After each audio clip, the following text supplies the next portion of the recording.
had some lively discussions on our in-camera session. Today, I'd like to introduce, first of all, the administration. I'd like to welcome Carolyn Robertson, Manager of Communications and Executive Office, Fiza Assad, who is our guru with accounting, Amy Stein, who is our acting Deputy Registrar, and of course, no introduction, Fizelle, who is the Registrar and CEO. Our facilitator today is Sarah Butson. As usual, she's doing a great job, Sarah. Thank you for coming. We have two regrets today. We have Elsa Lee, who is an elected member who is not with us, and also Samir Madura, who is also an elected member who is not with us today. On the board today, we have Henry Wazima, who is a public member. We have Mike Smart, who is an elected member. We have Dorena Reese, who's an elected member. We have Neda Mohammed. Are we recording now? Yes. We weren't recording? We were streaming before. Now we're recording Okay. and Now streaming. we're recording. Okay. Thank you very much. Neda Mohammadzad, good morning. We have Amber Fournier, an elected member. We have Diana Bristow, who's a public member. Ingrid Koenig, who is an elected member. We have Peggy Judge, who is a public member. Omar Farouk, who is sitting across the table in our boardroom today. Good morning. Murray Angus, thank you, Murray, for joining us again today. Stephen Kinsella, who is the vice chair and public member. And myself, Brian Tejada, who's the elected chair member. Thank you very much for joining us today. Sarah, I think it's over to you. Super, Brian. Thank you. And Brian, did you want to make any notes about the self-directed CE hours? Yes, thank you very much. Good point. So this is going to be self-directed hours today. I believe, Fizelle, it's 3, is it not, or 4? Self-directed, yeah. I think it's hour for hour. So you could get your four self-directed today if you did so, eh? Mhm. Okay. At this time also, I would like to perform a land acknowledgement, and if you will indulge me, I would like to state that even though I am in Toronto today in the boardroom, I'm going to perform the land acknowledgement from where I live. So I live on the land which is in the Robson-Huron Treaty of 1850 territory. I am located on the traditional and ancestral lands of the Ashaninabeg, and that the city of Sudbury also includes the traditional lands of the Wahnapitae First Nations. I think now, Sarah, we're going back to you. Great. Thank you, Brian. So in the interest of time, I'll be quick in terms of my reminder on the facilitation tools of the day. To get on the speakers list, please use your virtual hand. It's the best way to make sure that I see you.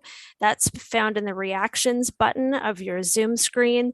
We will be using both a consensus making participation tool where we will ask folks to show a fist of 5, where we're looking for anything of 4 and above. That folks, can either live with it or love it to move forward.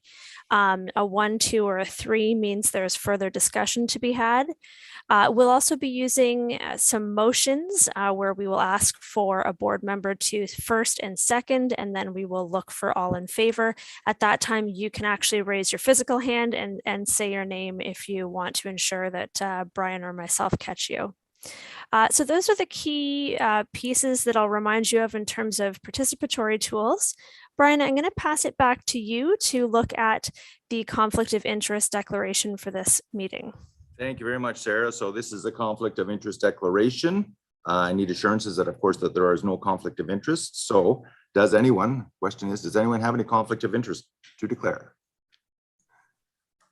I believe there were 2 individuals who might have a conflict of interest on the upcoming agenda item for the appointed members slate. I'm wondering if they might want to put that on the record now.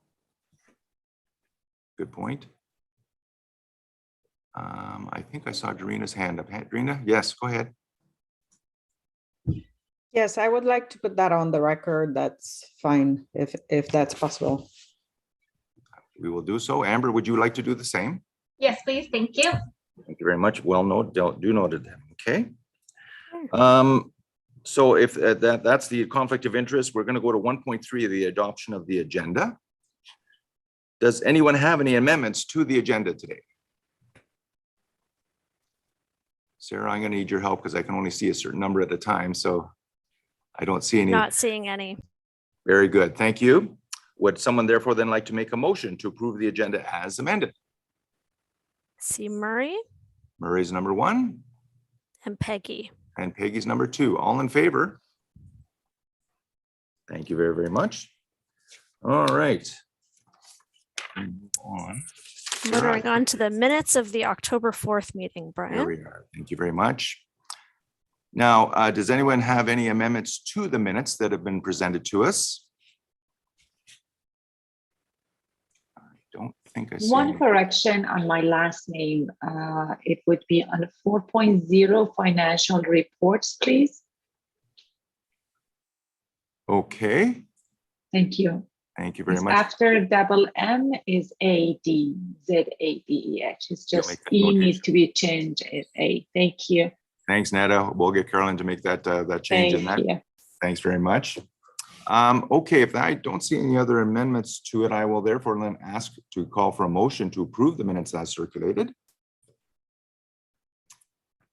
Omar, thank you, Omar. Seconder, Peggy. Thank you, Peggy. All in favor? Passed. Thank you very, very much. Okay, Sarah, I think you're, Yes, Excuse me, so- Brian. Oh, Yes. go ahead. I'll just abstain from voting. 'Cause Oh, I Mike, wasn't we've in lost. attendance. Sorry, I said I would just abstain from voting because I wasn't in attendance.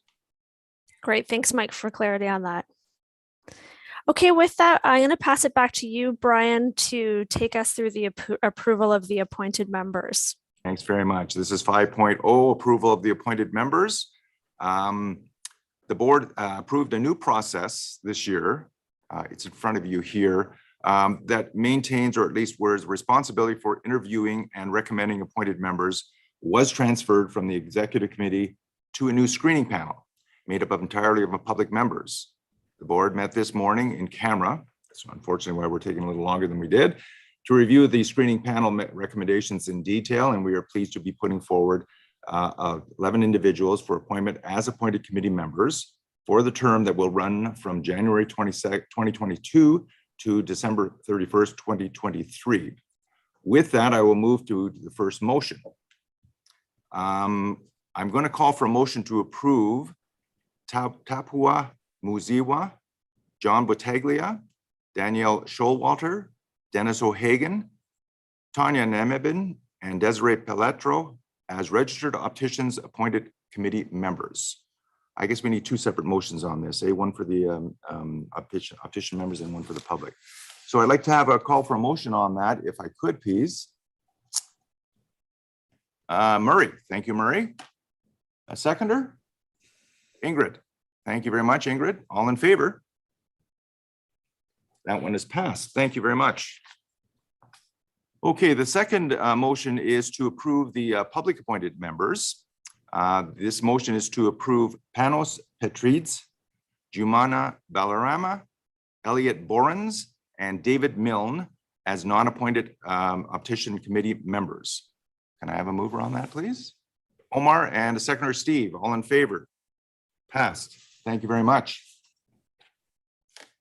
Okay, so thank you, Brian. We're going to move on to the financial report, and I will turn this to Fiza Assad, our accounting specialist. Go ahead, Fiza. All right, thank you, Sarah. So I'm just going to be setting up my presentation here.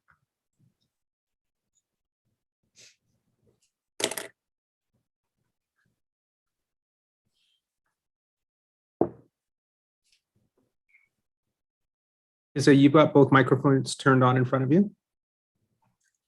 Yes, can you hear me okay? We can now. You can now. Okay, perfect. There you go. Let's tilt that towards myself a bit. Perfect. All right, so again, thank you, Sarah. So just a bit of background on this financial variance report again. So the variance report provides a summary of the year-to-date revenue and expenses as compared to the annual budget. A comparison is also provided to the previous year's figures for the exact same point in time. So for this report, we're looking at the year-to-date expenses and revenue to October 31st with a comparison to October 31st, 2020. For those who had an opportunity to review the report, I just want to do a quick shout out to Peggy Judge. Thank you for the great suggestion to color code to make the report a bit more accessible for everyone. So the financial report provides an indication to the board as to whether the revenue and expenses are trending in line with expectations for this particular point of the year. And variance will display high at the beginning of the year and approach zero as we come towards year end. That's why we've highlighted items in green as trending on track and items in red as things that we can provide a bit of an explanation for. So at this point of the year, for the report, October 31st, we have 17% of the fiscal year remaining. I'll start with our revenue slides here.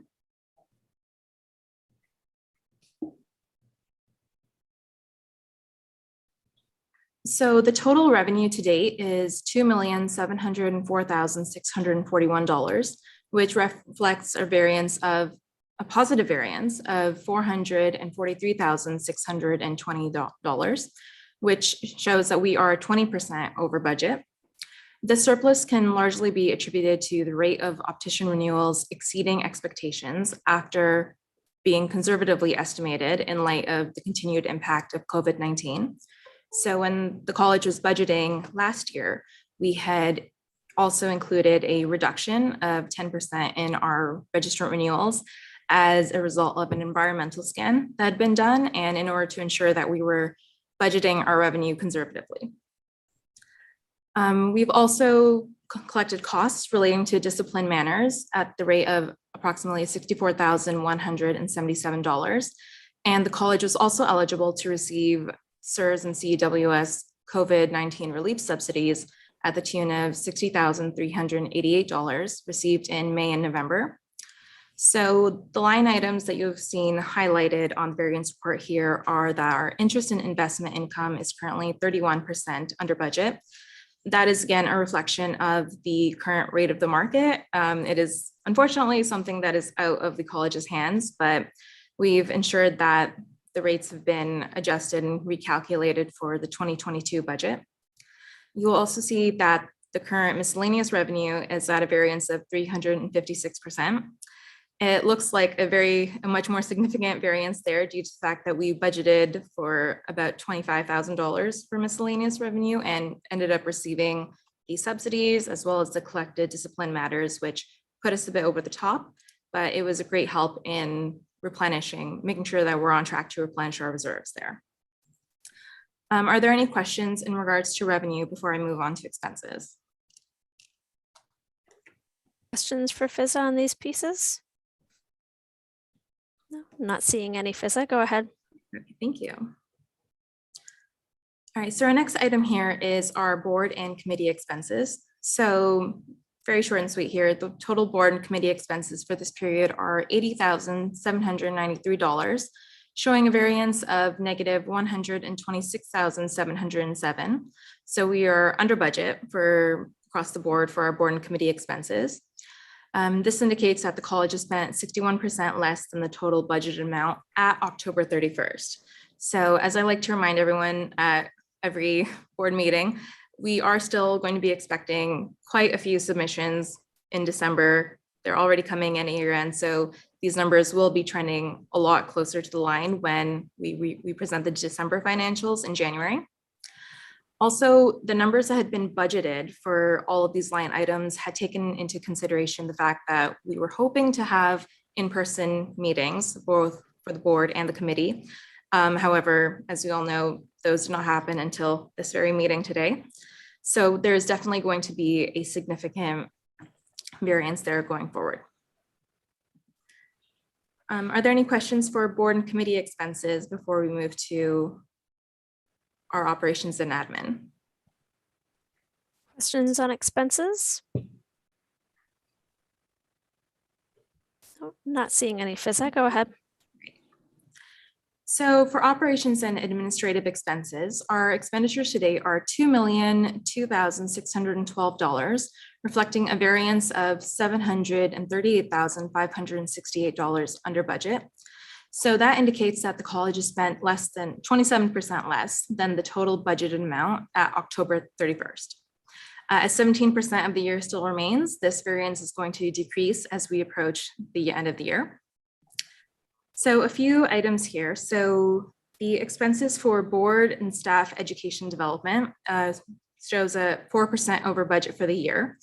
However, that includes a payment to HPRO to cover training costs that were incurred in 2019 and 2020, but HPRO had not charged to the college until 2021 when they had done a full account reconciliation with us. So expenditures for this section are otherwise trending to budget. I'd also like to note that general operational expenses incurred to date are 25% less than the budgeted amount. And this is trending as for this point in the year as expected, as this includes bank charges, and the majority of which are incurred in November and December for annual renewals.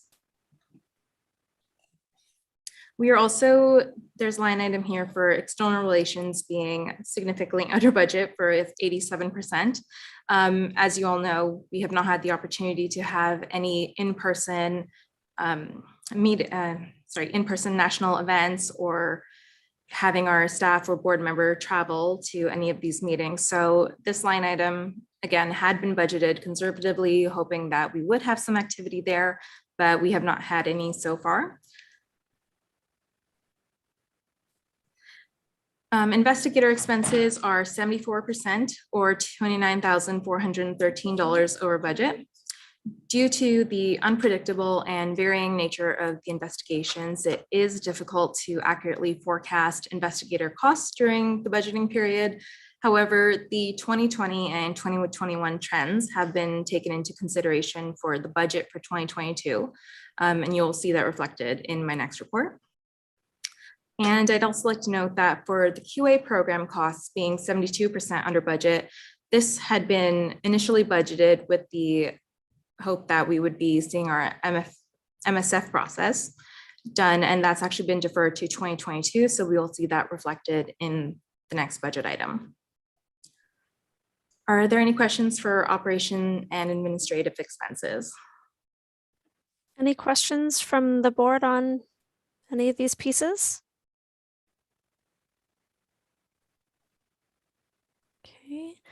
Not seeing any questions or comments. So with that, Brian, I'll move to you for a motion. Thanks very much, Sarah. Thanks, Fizza, for that report. I therefore call for a motion to approve the financial variance report as presented. Nada? Netta, thank you, Netta. And Omar is the seconder. Thank you. All in favor?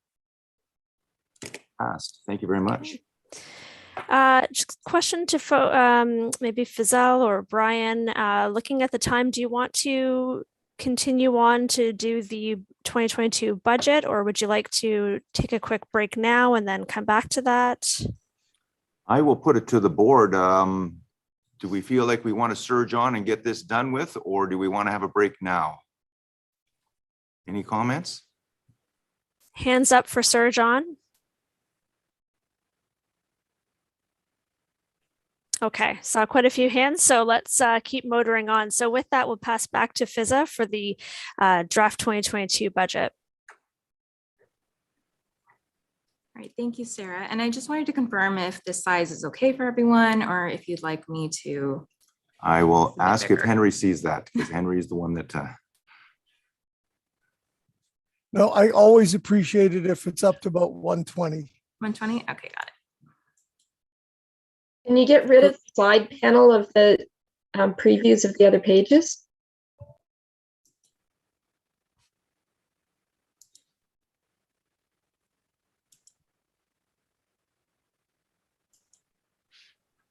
Do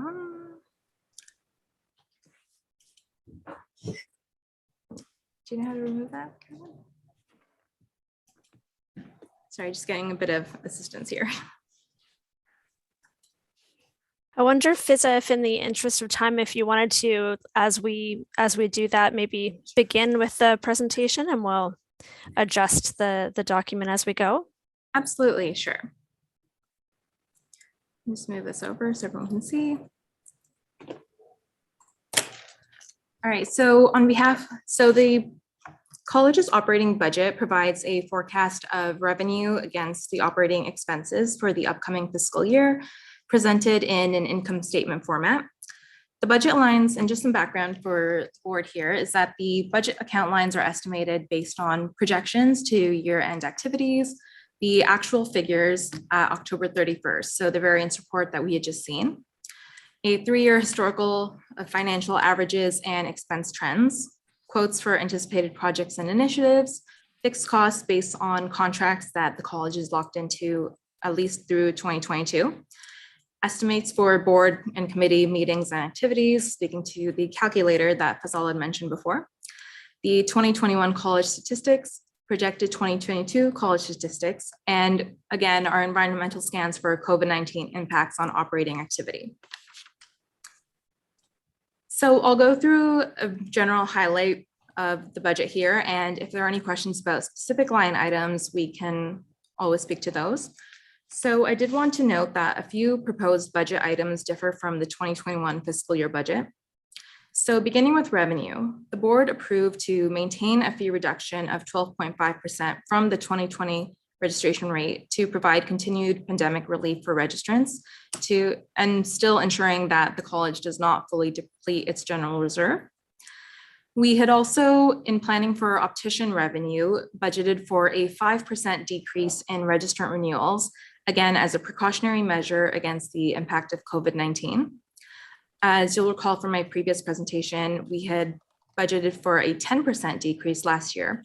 However, we actually did not see as much of a decrease during the year.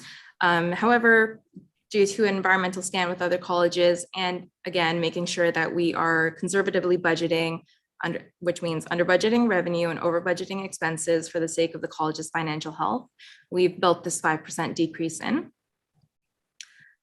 For board and committee expenses, so budgeted board and committee expenses allow for more in-person meeting days. However, in-person meetings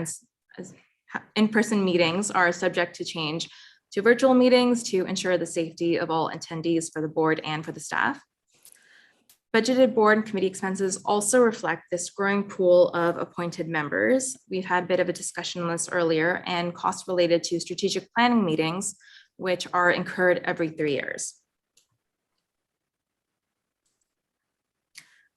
There are also a few line items for examiner expenses. So another initiative that the college is looking into for this year is to offer DEI training to examiners to ensure that there's an alignment with the college's values and commitments to diversity, equity, and inclusion, as the examiners are representing the college on our behalf.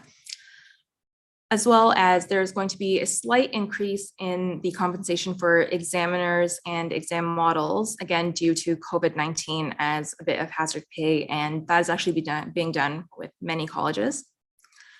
Budgeted external relations allow for planned in-person board and staff attendance at national conferences and trade shows.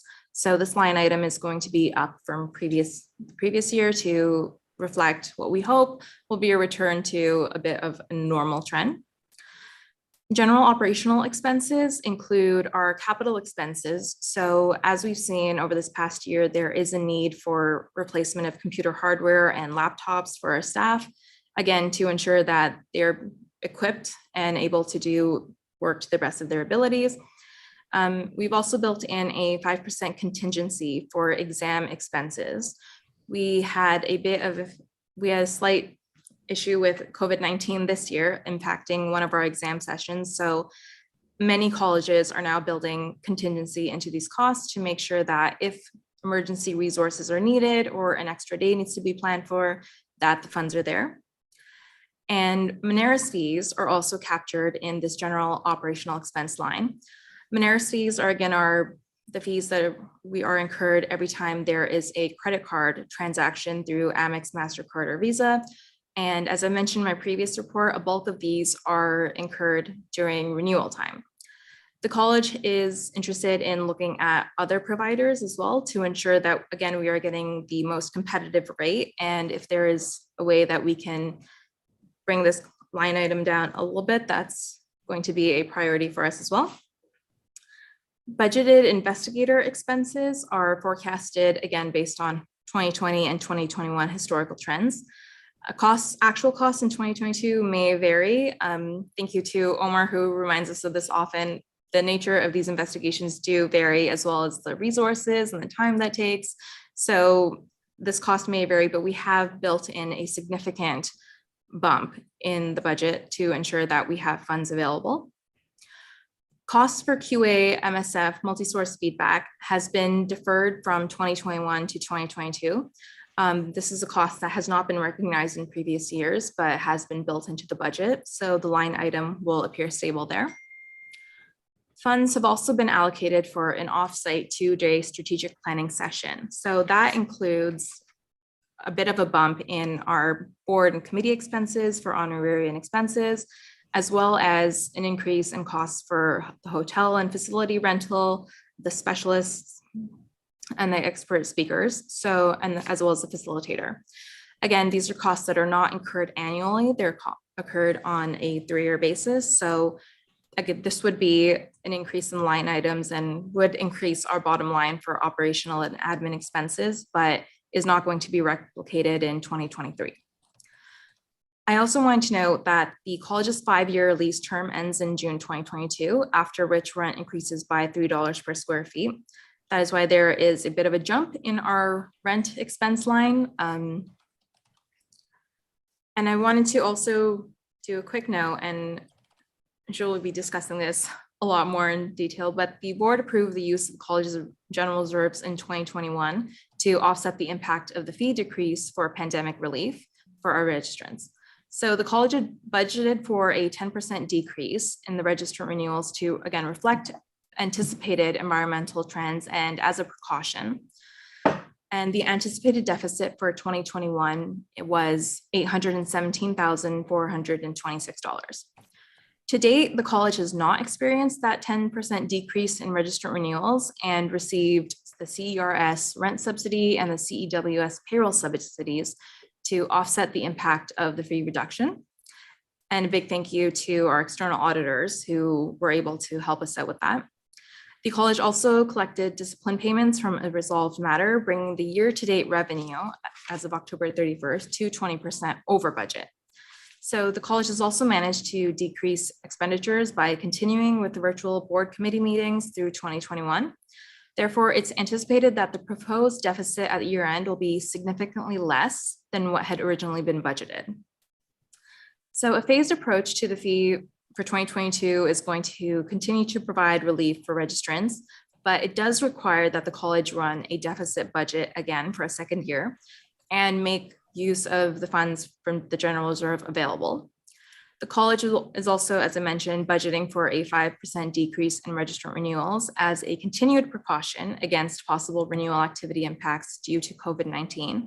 However, this is something that the college is continually assessing, and when we are budgeting for 2023, we are hoping for a bit more of a positive outlook, and hopefully we'll be able to get back on track with our previous year's trends.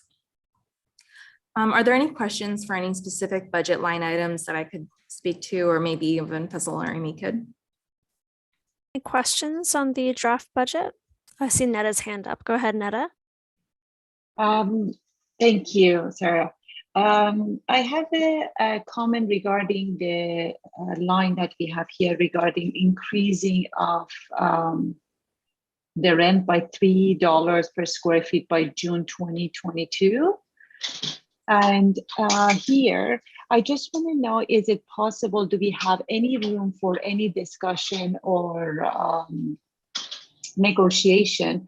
Due to the COVID, we have lots of inventory for the offices open up in downtown. Is there any room to discuss to bring that amount down from $3 to anything possible? Currently, Netta, if I can speak to that, there hasn't been much willingness from the landlord. Like this was because they're looking at the lease in its totality. The fact that we got quite a bit of a subsidy from at the beginning of the rent period for leasehold improvements. So they've sort of actually subsidized the rent, and so this was their sort of way of recouping their costs.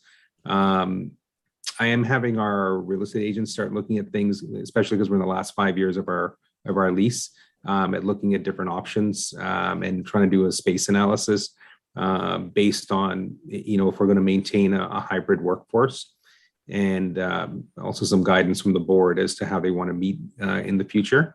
So we are actively looking at it, but there's not much we can do about the lease that we're in currently. But this $3 is, I'm so sorry, follow-up question. This $3, is it increasing for the next 5 years term, or it's just? So the lease is a stepped rate. So years 1 to 5 had a certain amount, and then years 5 to 10 are $3 higher. Fantastic. Thank you, Faisal. Perfect. Thank you. Brian and then Ingrid. Thanks, Sarah. On the second bullet, the funds have been allocated for an offsite 2-day strategic plan meeting. Oh, it was in the bottom. There you are.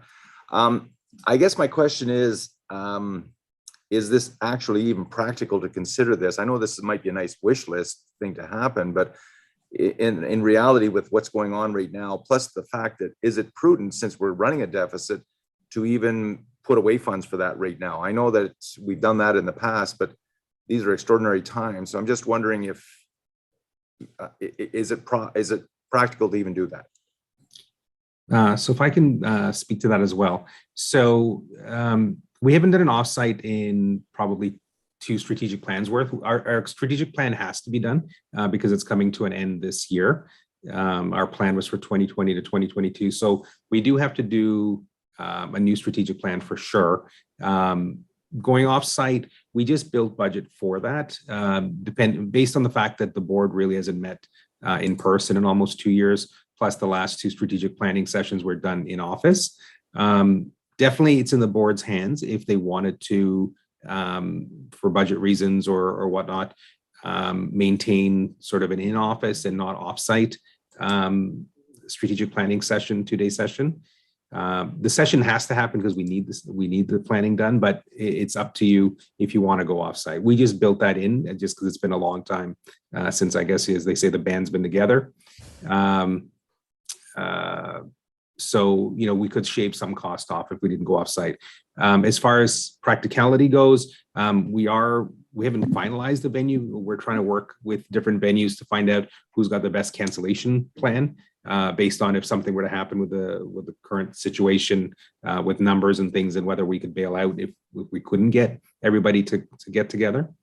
So that part we're working on, but up to the board if they want to even nix going off-site. Yeah, I understand what your dilemma is, Faisal. I just thought that, in the times of what we're having right now, if it's even feasible to even consider having this year. I know that we definitely need a strategic planning session done, but to spend the funds when we're going to be presenting a deficit also at the same time, to me, I don't know if that's a good idea. That's all. Can I just get our team to bring the share screen off so that we can see everybody during the discussion? Perfect. Okay, Ingrid? I assume line 7, the increase there is because of the strategic plan. Is that correct? I'm just going to go to line 7 myself. Yes, exactly. There are a couple of things, Ingrid. The strategic plan and the deeper appointed member pool.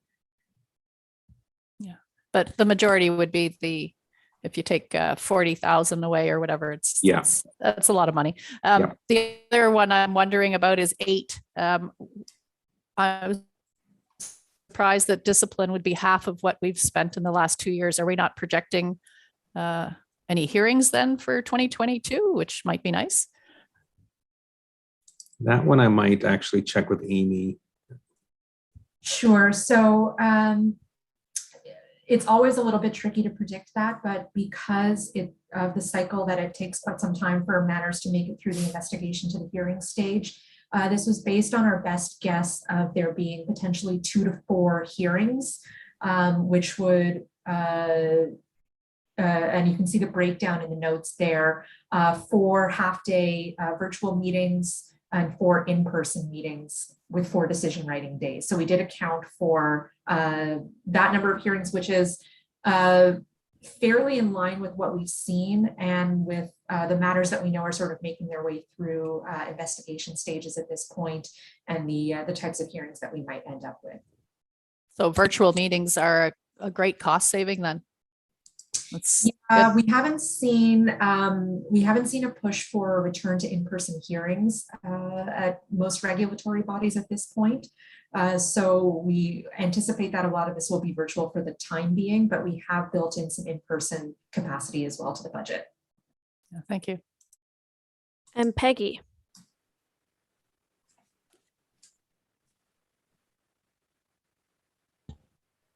It was a question about the rent, but I think I found the item in the budget to look at myself. Thanks, Peggy. Okay, great. Any other questions or comments on the draft budget? Okay, not seeing any. Brian, I will move to you to put forth a motion. Do I want to do a consensus on whether folks feel comfortable first moving forward with the draft budget? I think that's a good idea. Yeah. A couple of things were raised, so it would be good to get some consensus. Okay, so let's see a fist of 5, again, 4 or 5, meaning that you feel comfortable moving forward with a motion on this draft budget as proposed. And then I'm going to have a question afterwards. Sure. I see 1, 3 from Murray. Murray, I don't know if you wanted to comment. Yeah, and it's just a follow on to what Brian brought up about the offsite and the additional cost. And I think it would be prudent to do that virtually in 2022. But other than that, I'm okay. Okay.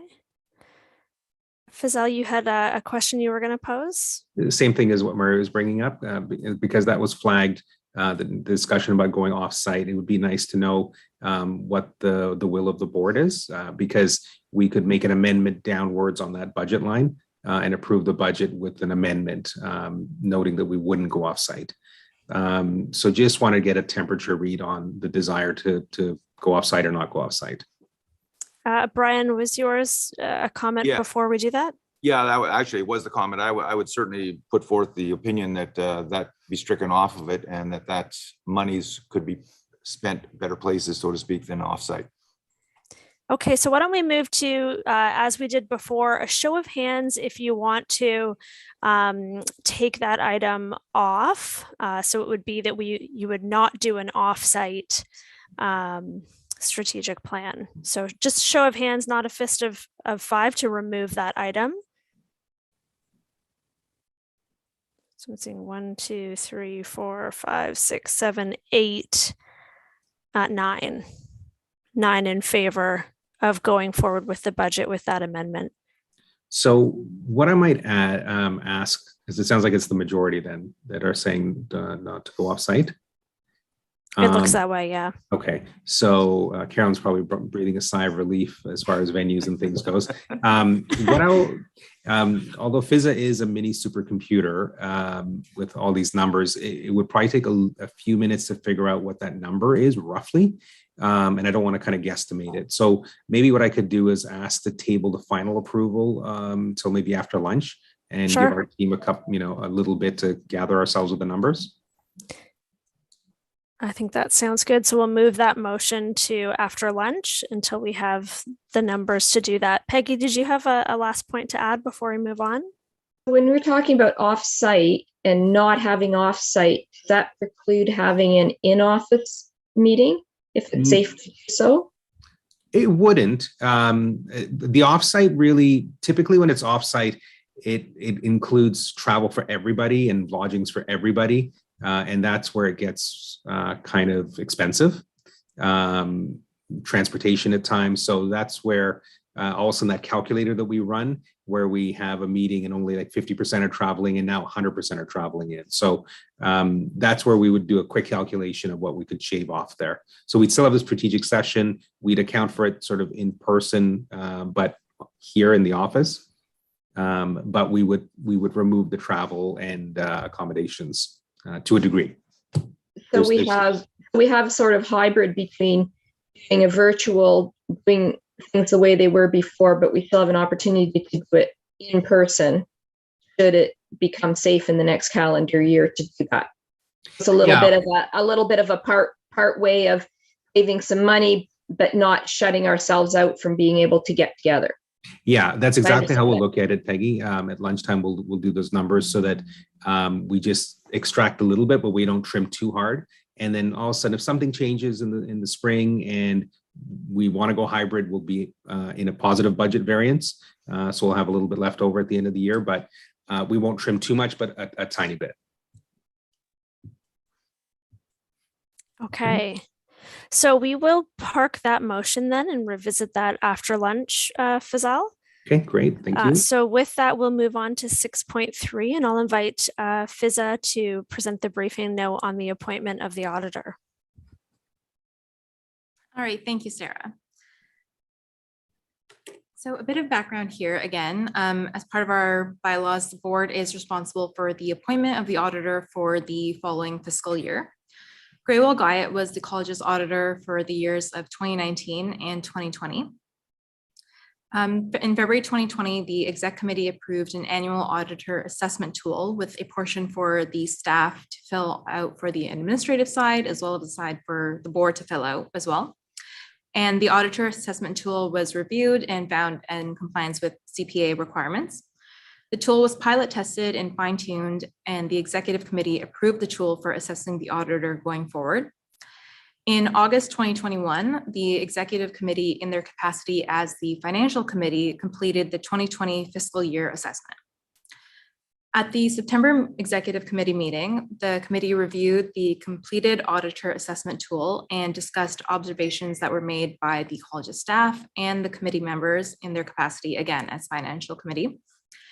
So what happened was the audit quality indicators were reviewed, and these included the auditor's independence from the college. So to ensure that there were no biases, there were no conflicts of interest, their objectivity, their level of professional skepticism, and the level to which they pushed back on the financial reports we were providing, the level that they questioned the numbers that we were reporting out, the quality of the engagement team, which also included their capacity and their skills, their CPA licenses as well, their communications with the board and staff, and the overall quality of service. And these were all items that were addressed in detail, first in writing in the auditor assessment tool, and then through a very hearty discussion as well.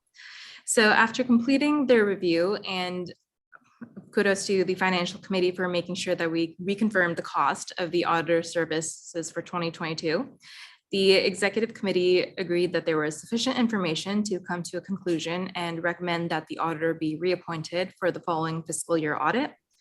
So the executive committee also noted that they would like the auditors to continue providing guidance regarding the state of the general reserve, and determined that at this time there were no changes required to the assessment tool.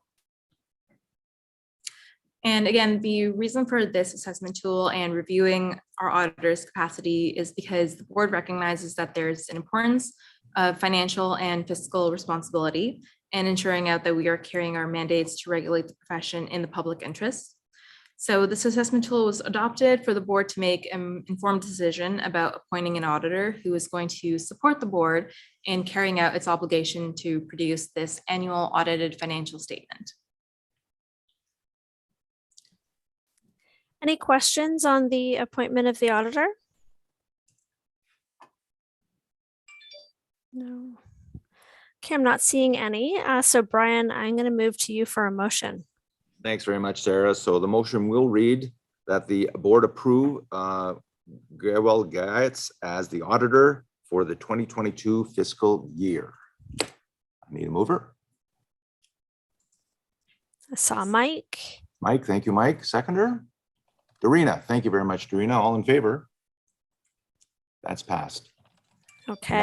Now we're at a well-deserved break. We are slotted for a break. So I'm sure everyone needs to stretch. Are people okay to shave our break? Because we are quite a bit behind time, and do kind of a 5-minute bio break, coffee refresh, and then we'll try to power through to lunch to catch up some time. He's asking for 7. 7? A 7-minute break. I think we can do that. So let's do a 7-minute power break. We'll see you back in 7. A reminder to mute and turn off your videos. And if I can have the boardroom mute as well. Perfect, thank you.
Okay, so we'll give folks another kind of 30 seconds to join on.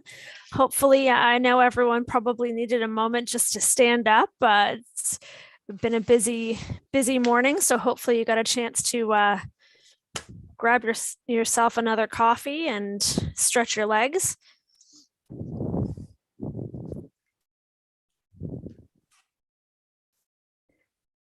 Looks like a few folks are still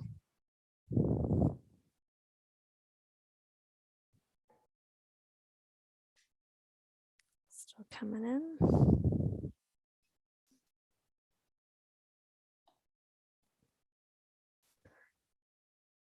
We'll just wait another moment. Maybe 7 minutes wasn't quite long enough for folks.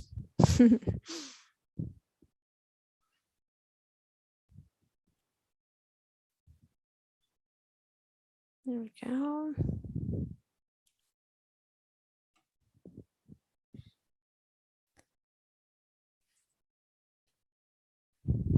It's just Steve and Diana, it looks like. Dorina. And Dorina is fooled by the portrait photo. I happened to notice that Steve maybe was anxious to get off before we announced 7 minutes. So Hmm. The screen is sharp. I don't know if you heard that.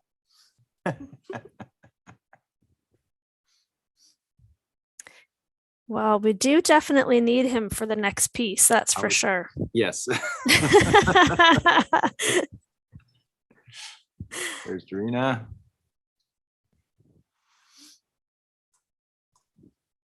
We got Diana. And then to the team, are we still recording our session itself on Zoom? Yes. The session is recording and we are live streaming. Yeah. Perfect. Amy, did you want to move on to your update before Steve returns, or do you want to wait for Steve to return? Sorry, my update? Or sorry, your overview rather of the, my overview. the kind of Sure, election. yeah. Okay, Well, perfect. Hopefully Steve knows the drill a little bit. This is the second or third year that we're sort of proceeding with this type of election. So just a little bit of a reminder about the changes that have been made to the process over the last couple of years and how everything is going to work under our bylaws. This is the election for the Executive Committee for 2022. Last year, we implemented a process of requiring expressions of interest as a precursor to running for a position on the executive. And this was a move that the board made in order to increase transparency and to sort of promote that that sort of information-based decision-making, where it was requested that we put in place a system where individuals who wish to run for the executive committee are to submit an expression of interest at least 2 weeks ahead of the meeting. So today, when we start going through the various positions on the executive, we're going to be looking to those individuals who did put forward an expression of interest for a position on the executive, because under our bylaws, we can only put forward candidates for nomination who have put an expression of interest in by the required deadline. So that means that unless there is no candidate who could meet the description of eligibility for an executive position, there can be no further nominations made from the floor. So presuming there is at least one person who is eligible for the position in question, that person's nomination will go forward. And if there's only one person, they will be acclaimed. If there is more than one person, then we will proceed to an election. So we did a test poll with the group this morning. We're going to be using Zoom to conduct this poll. And it's of course anonymous, and Under our bylaws, we also require that the election process be overseen by a neutral party. And in that case, Sarah has graciously stepped into the role of our neutral meeting chair for the purposes of this election. So just for the sake of making sure that everything is fair, if anyone is having an issue with the Zoom poll, please send a message to myself or to Sarah, or to let us know in the background, even verbally if you need to, that you're having an issue with voting before we release the results. We want to make sure that you get your vote in and that it is anonymous. So if that should happen, we have a backup of being able to send your vote in by email, but we only want to use that if absolutely necessary. So keep us posted. So with that in mind, under our bylaws again, the elections are going to go forward in the following order. First, the position of chair, then the position of vice chair, and then the 3 positions at large. At the end of the day, the executive committee must be composed of 2 public members and 3 elected members. So based on how those first 2 positions get filled, that will dictate how many of each category will complete the members at large positions. And I think that's all for me as far as the overview process goes, unless there are any questions. Any questions before we proceed with our elections? It doesn't look as though we have any. Okay, so we're going to move forward with executive elections. The first item on our agenda is 7.2, which is the election of the chair. So in this instance, we had only one person submit an expression of interest, Stephen Kinsella. Would anyone like to nominate Stephen Kinsella for the position of chair? And I saw Diana's hand first. Do I have a seconder? Okay, I saw Mike kept his up, so we'll have you in there as second. Is the nomination accepted, Steve? Yes, it is. Perfect. So based on the fact that, we have a first and a second, should I see a show of consensus in this instance? A show of hands. And that we've received no other expressions of interest for the position of chair. Therefore, Stephen Kinsella is acclaimed. So welcome and congratulations. Thank you. Just wondering if Steve maybe wants to say a few words, if he does or not. No, it's optional. Sure. I just want to thank the board and the staff for confidence in me, and I look for a great year moving forward. It's going to be challenging, but yet rewarding. Thank you. And also, I just want to throw in 2 words. Thank you again for the current chair for his guidance and leadership and mentorship over the past 2 years. Thanks, Brian. Thank you, Steve. Thank you, Steve. Thank you. Okay, so with that, we can move on to item 7.3, the election of the vice chair to fill Steve's shoes. So for this position, we've received 2 expressions of interest for the position of vice chair, one from Neda Mohammadzadeh and one from Omar Farouk. Would anyone like to nominate Neda Mohammadzadeh? I would like to, can I say something? Absolutely, Omar, yes. Yeah. So can we ask just for 1 second? Neda actually fell off the call. So, so since this concerns her, we're just, she's just getting back in there. Let's give Neda a moment. Welcome back, Neda. Sorry, I had to log in again. I couldn't log in with my phone. Sorry about that. Okay, perfect. So sorry to cut you off, Omar. Okay, great. So, I've been looking at the composition of those expressing interests. And since my very good friend, Stephen has been, is now officially the chair of the board, I look forward into it. I look at the equilibrium of the balance of the board. And in light of that, I feel that it would be necessary to have, a professional member to be next, in line. supporting the chair, who is a public member. So in regards to that, I wish to withdraw my candidacy for the vice chair. Okay, thank you for that, Omar, and for those comments. Mm. Sorry, go ahead, Faisal. And just wanted to clarify, Omar, you still wish to express an interest in being on executive? Yeah, when that comes up. Yes, I do. Okay. I do. Perfect. Okay, so with that, we then have one expression of interest for the position of vice chair, that being Neda Mohammadzadeh.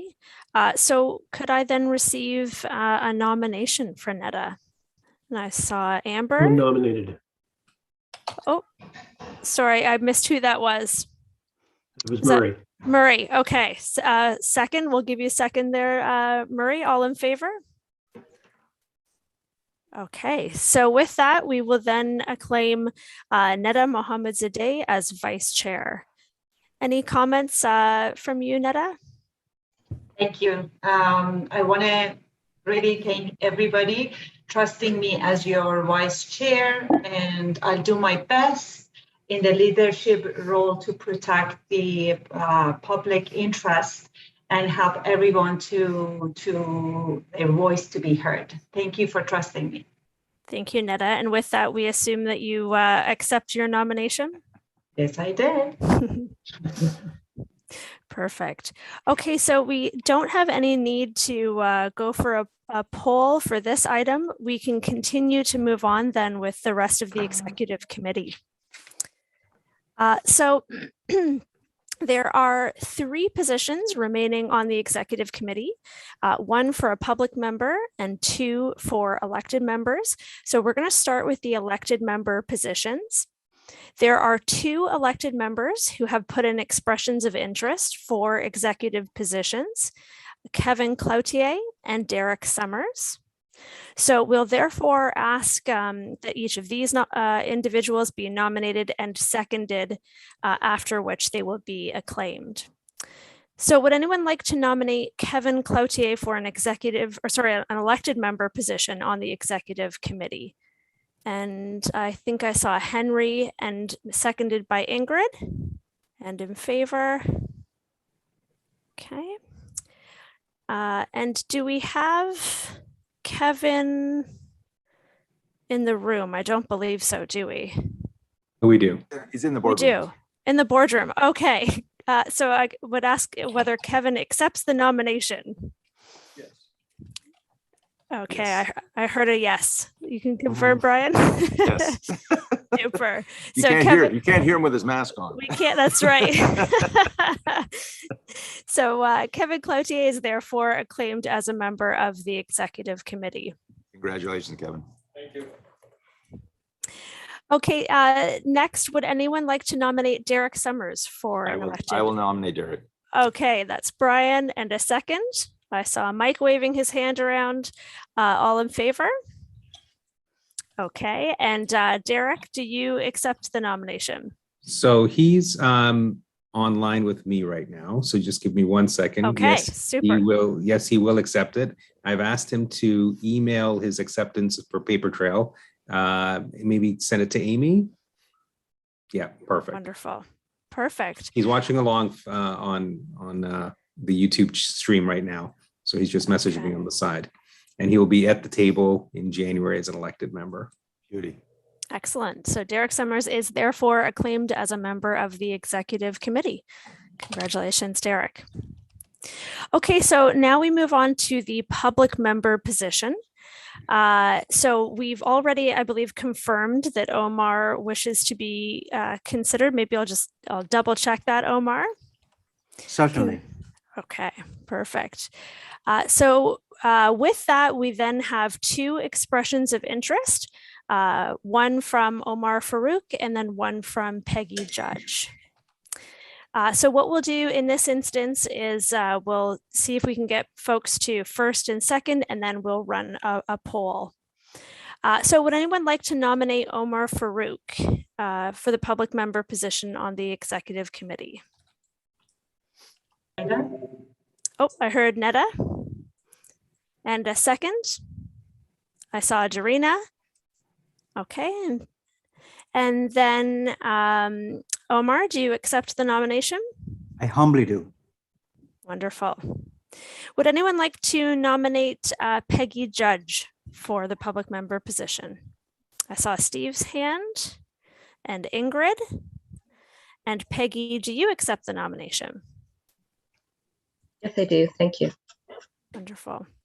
Okay, so would either Peggy or Omar at this time, before we move to a poll, like to address the board?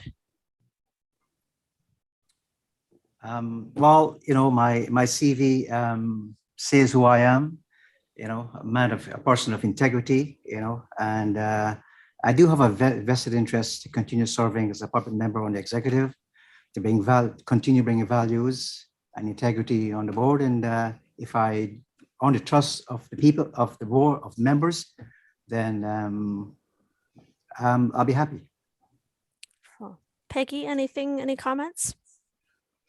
I guess I laid it out in my written statement, but similar to Omar, it's about trying to do a good job for everybody and work collaboratively together with the registered opticians for the good of the public. Thank you, Peggy. So at this time, I'm going to ask Carolyn to put up a poll. And again, let us know if you're having trouble with the poll. So Carolyn, you should be able to see the poll now. Election for the public member seat on the exec.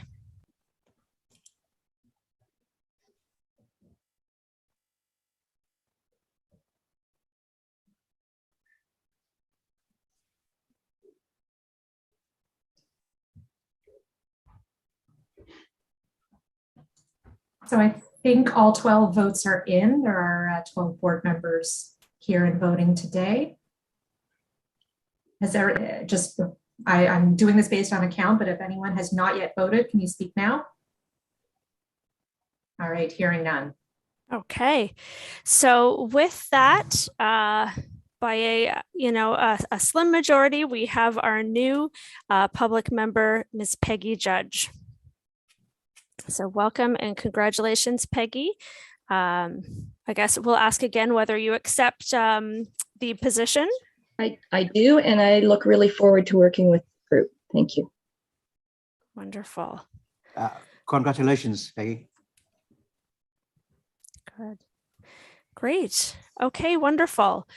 So with that, we will move on to the appointment of the 2021 Executive Committee, and I am going to have Brian Todd call a motion to approve this. Thank you very much. I call therefore then for the motion to approve the Executive Committee slate as elected. I'd like a mover. I saw Steve first. Steve first and Amber second. I'm going to go with Amber on the second one. All in favor? Just for the minutes, I'm going to ask Brian if you can read out the names of the executive and the positions. Certainly. Okay. So the chair as of 2022 will be Stephen Kinsella. The vice president is going to be Neda Mozamazad. The second public member will be Peggy Judge. And the two optician members will be Kevin Cloutier. That's spelled Cloutier, by the way, Sarah. And I knew I was going to get that one wrong. Sorry. And the second is Derek Summers, is the other executive member, optician elected. Thank you, Brian. Thank you. Well done. And it's been motioned, so it's great.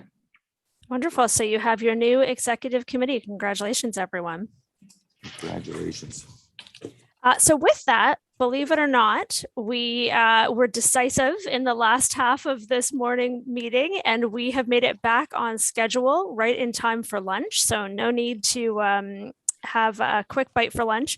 We're going to have a 65-minute lunch a break. During this lunch break, you will receive an email from Amy, which has an outline of the committees that you are on for the coming year. So we encourage you to try to take a look at that, look for it in your email box and have a look at that, as we'll get to that later on in the afternoon agenda.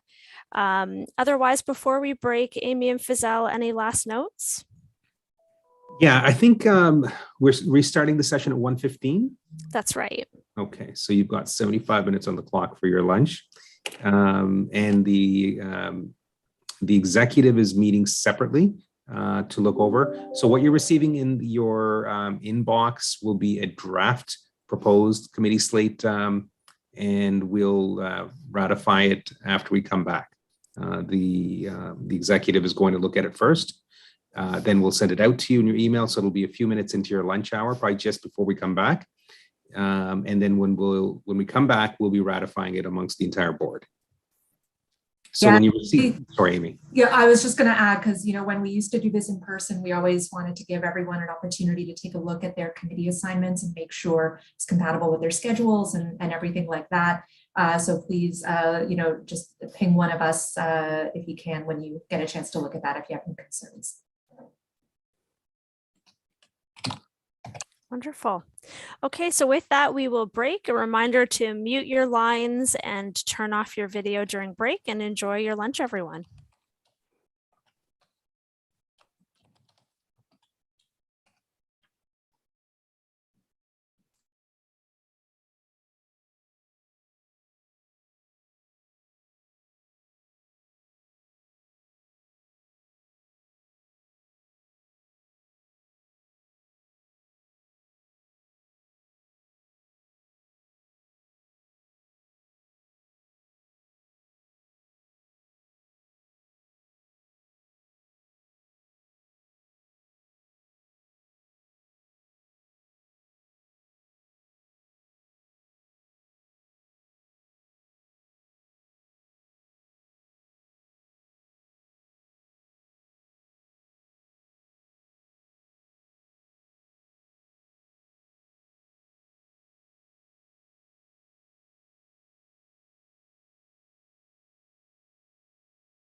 Ingrid? Hello, Ingrid. Yes. Yes. The NEC rep doesn't have to be a member of council, and it's done in Ottawa. Would you be interested in that? Doesn't have to, it doesn't have to be an elected member anymore. No, I think that meant appointed also. It can be anything. It can be an employee of the college. It can be. I don't think it has to be a member of council.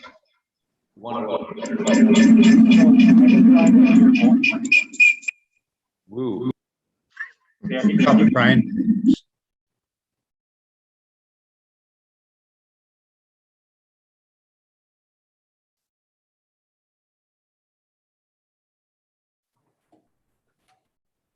No.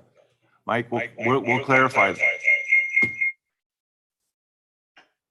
There's a back. Getting it back.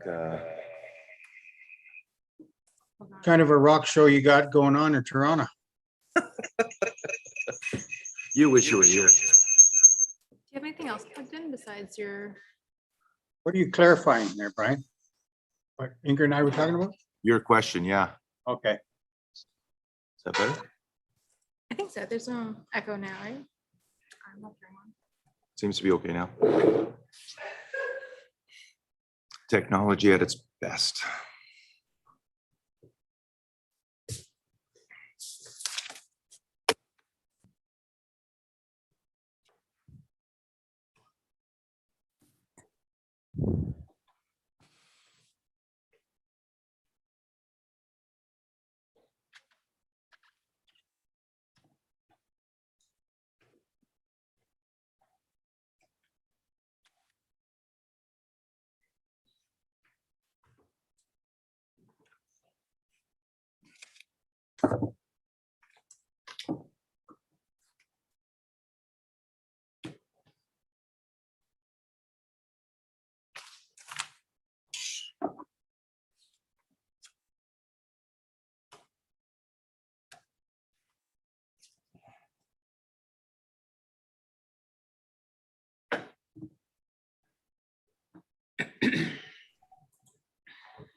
So Kevin, you came with the train or you drive? I drove. You drove, yeah. Nice little drive yesterday. The train service is up and running. Right? Pardon me? The train service is up and running? Nope, No? not up north. Oh, but I heard you're getting your northbound. Oh, I don't know. Political game there. We had a lot of giggles over that one in my circle, the Ontario North one. I just grandstanding that. Yeah, on again, off again. Okay. So I think we've got most folks on, and it looks like we are recording and live streaming currently. So maybe we'll get started if folks are mostly here. Hopefully everyone had a nice and well-deserved little break. I know many of us don't have far to go with the virtual world. You're still just stretching your legs and all the way to your kitchen, but it's still a nice little break. So we'll, with that, start things back up. We're going to be moving this next piece after lunch onto the appointment of the Registrar's Evaluation Subcommittee. And so I'm going to, oh, sorry, go ahead, Fazal. I'm just wondering if we could tie up loose ends from this morning. Oh, We just have sure. to vote Yeah. on the budget. Yeah, you want to And- start with that? Yeah, if you don't mind, Mr. Chair, Absolutely. is that okay? Yep, that's a very good idea, actually. Okay. And to the boardroom, to our crew, just if you can make sure that the sound is coming through the microphones and not the owl. It sounds like Brian's being picked up by the owl. So just check sound input if you could. We'll just give, poor Fizza is actually multitasking, doing the budget and tech. We should be going through the mics now. Do you want to do a Sounds quick good. test? Do No, we it sound sounds good. okay? Okay. Yep, sounds good. Okay. So Fizza, if you could kind of, I think you worked on crunching some numbers regarding moving from an offsite strategic plan, but maintaining an in-person scenario here in Toronto at the office. Yeah, so I'll just share the screen really quickly because I did make a bit of an amended budget here. So you'll see line 7, our board and strategic planning cost has gone down by a bit. So what we're doing instead, the assumption is that Fizza, Yes. sorry to interrupt. I'm wondering if you can zoom in a little bit. Oh, for the absolutely. folks. Yeah, sorry about that.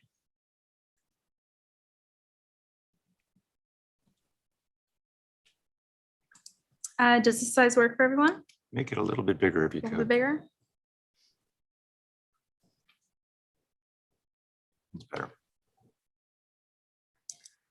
All right, so just line 7 down here for board and strategic planning again. So the assumption is now that the 2 full-day in-person strategic planning days are going to follow the assumptions for the board meetings with a part virtual attendance. So this has brought our cost down to $152,840. Also, our So Fizza, what does that drop it by?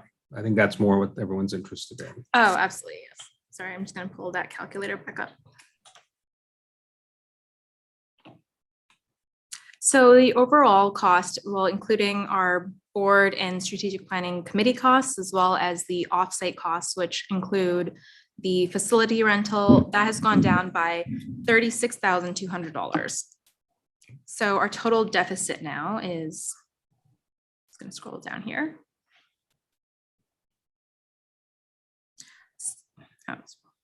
Sorry, 36,800. So our total deficit is now going to be 443,515.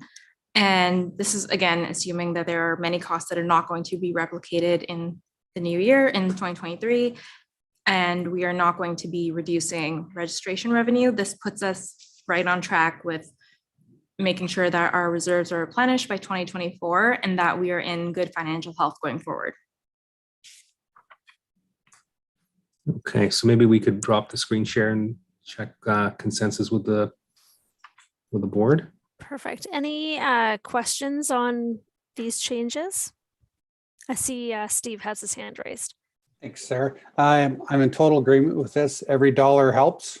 And it's, as you can see, it's no chump change, it's 36 grand. So it really helps out a lot. Thanks, Steve. Any other questions or comments? Seeing some clapping by Murray and a hand. Go ahead, Murray. Sorry. Murray, we're having a hard time hearing you.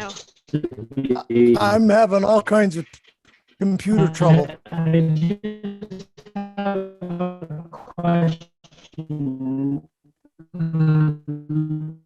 Murray, we're having trouble hearing you. Maybe you could type your question into the chat.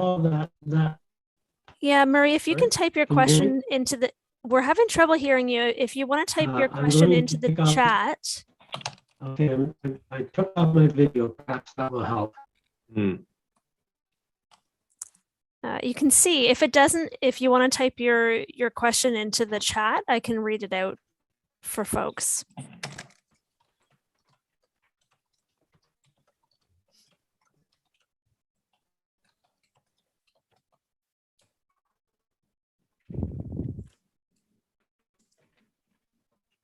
Okay.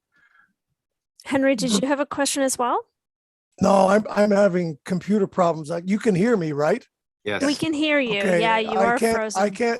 I can't see anybody, and it comes up and it's just been, I don't know, that's buffering now again. So I don't know what's going on.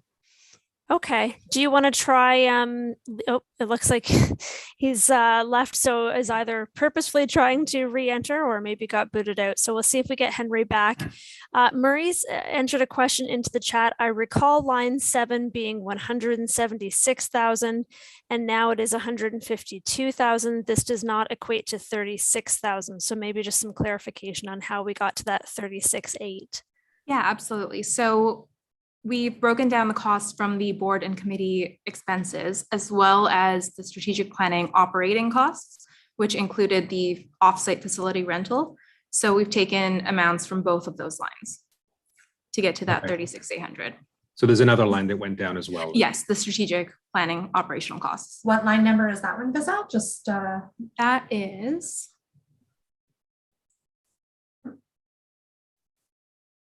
line 69.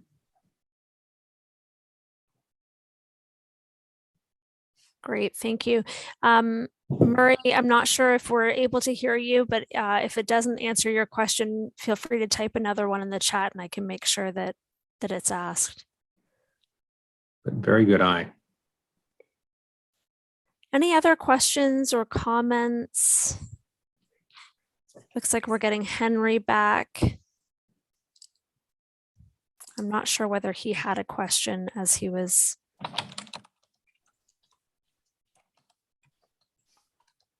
Okay.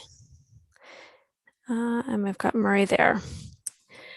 Okay, so if there's now Henry, are you able to hear us before we go to a motion? Oh, there we go. We have Henry back. Yep. Okay. Super. Okay, Henry, did you have a question or you were just having technical difficulties? Technical difficulties. Okay. Okay, Sorry, perfect. Sarah, I was dropped off for a while. What was the second line item? Line 7 and 9? Amy, can you remind me of the line number? Fizza. Oh, sorry. Is Fizza? line number 69 for the strategic planning costs for under operations and expenses. Because offsite facility costs don't come under board and committee honorarium expenses, so that's a separate line item. So what is the separate line other than 7? 69? Yeah, line 69. 69, okay. Does that answer your question, Murray? Okay, great. Good eye. Okay, so with that, let's look for a point of consensus in moving forward with the draft 2022 revised budget. Can I see a show of hands?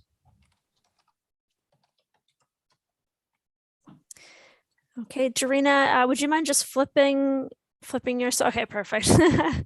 Okay, that looks like everyone. So with that, I will move to Brian for a motion. Thanks, Sarah. So the motion will read that the board approve the 2022 draft budget as presented and amended. A mover? Saw Amber? I saw Murray. Okay. And then we'll go with Amber as a seconder. How was that? All in favor?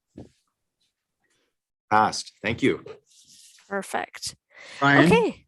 Yes, sir. Yes. Sarah, one of you, if we're tidying up from the morning, I think when we did the new 13 people slate, I think we divided them into 2.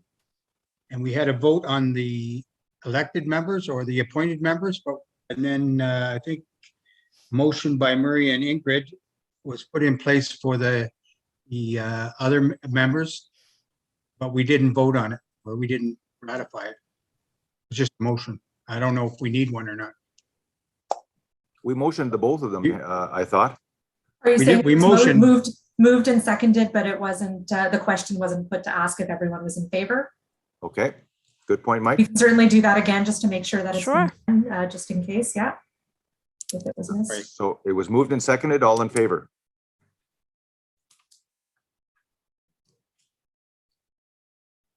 And Mike, you're going to vote no on that, is that correct? I'm going to abstain from voting for sure. Are you abstaining or are you voting no, Mike? I'm voting no, sorry. Voting no? Okay. Thank And you. Dorina, just, I wasn't sure I saw your hand. What's your vote on this matter? I think she had abstained from the Oh, discussion. right. Sorry. You're right. There was a conflict. Okay. Yeah. Thanks, guys. Thank you, Mike. Thank you, Mike. Okay, good. So with that, I think we are good to move on to the Registrar's Evaluation Subcommittee appointments. And so then I will now pass to Amy Stein to take us through the background and process. Everyone, as some of you will recall, the board approved a new policy back in October 2019 called the Registrar CEO Performance Evaluation Process Policy. And that sets out that every year the Registrar CEO's performance evaluation will be carried out by a subcommittee that is made up of the chair and vice chair of the board / the executive committee, and then also one member at large of the executive committee that is to be selected by the full board. So you have elected a new executive committee earlier today. So the task for you now is to elect from the 3 members at large of our new executive committee, being Kevin Cloutier, Derek Summers, and Peggy Judge, one individual to be added to the performance evaluation / compensation subcommittee of the executive committee. So the process that we're going to follow here will be to first ask for nominations, have that nomination seconded, and if the person accepts the nomination, we'll see if there are any further nominations. If there are, of course, more than one person nominated, we will proceed to a secret ballot vote, overseen, of course, by Ms. Sarah Bunson. So I see a hand up from Mike. Is that to ask a question or to make a nomination? That is to make a nomination. And All right, I make Derek Summers. I second that. Okay, all right, that's so seconded. And Fazal, are you able to confirm with Derek if he accepts the nomination? Yeah, I can check with him right now because there is a lag on the broadcast, so he is a few seconds behind. okay. I said it seconded that. It was, yes. Thank you. Okay, we have Ingrid's hand up. Oh, he just said I accept. Okay, super. I nominate Peggy. Okay, so we have one nomination for Peggy. Do we have a second for Peggy? Okay, I see Jarina. And Brian. I'll nominate Kevin. Okay, there we go. Let's go the full the full run. Anyone to second Kevin? I see Omar. And we should just confirm that Peggy, both Peggy and Kevin accept the nomination. So let's start with Peggy. Do you accept the nomination? I do, thank you. And Kevin. Yes, thank you. Perfect. Okay, so with that, I don't believe there can be any further nominations because that's all 3 of our folks. So Carolyn, we will move to a poll then. And just so you're aware, the way polls work with 3 people is that someone needs to get a majority of the votes in order to win, so more than half. If no one gets a majority, the person with the fewest votes will be removed from the ballot and we'll have a second ballot between the other 2 candidates. So we'll just give Carolyn a moment to set that up. Okay, great.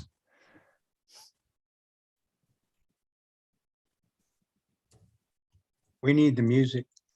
I know. Should have it queued up. I don't know if it's still Jeopardy or if there's a more popular game show that we should be playing. Got Jeopardy in my head. Anyone have a guitar?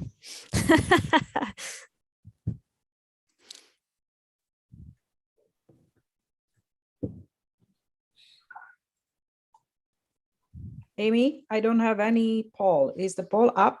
The poll is not up yet. Oh, okay, No, good. Still waiting, yeah. This one needed to be created on the fly. So it just takes. So would the candidates be able to vote for themselves? I guess not. Yes, absolutely. Well, No. No. two of them are not at the table, so only, yeah, only those That's who a are good sitting on the board at clarification. the moment. There you go. So the poll should be showing now. So please go ahead and vote when you're ready.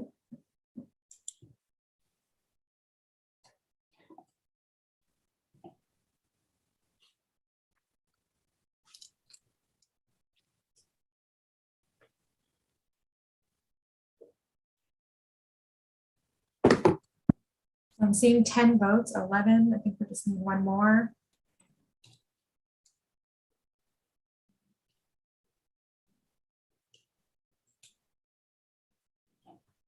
We're waiting for 12 votes in total, Amy? There should be 12 votes in total, yeah, unless we've lost someone since lunch. Do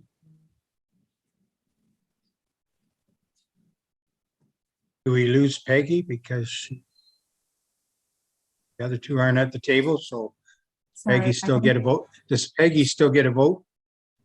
Peggy gets a vote. I'm just thinking if we're missing somebody, just bear with me 1 second.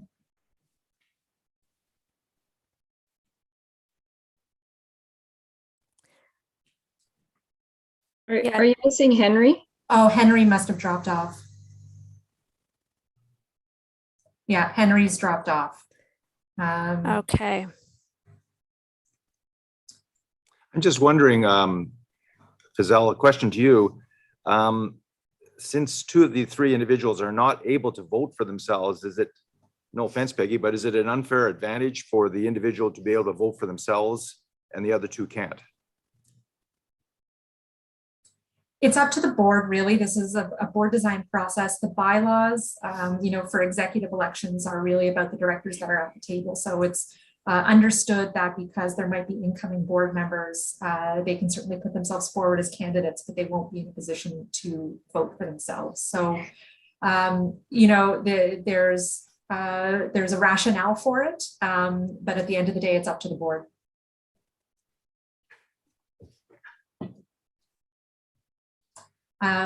So wondering if we, We could maybe give a moment for Henry to show up. Did we want to put that question to the board?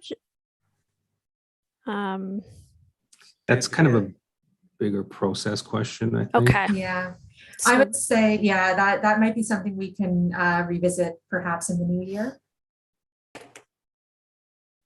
So we'll see.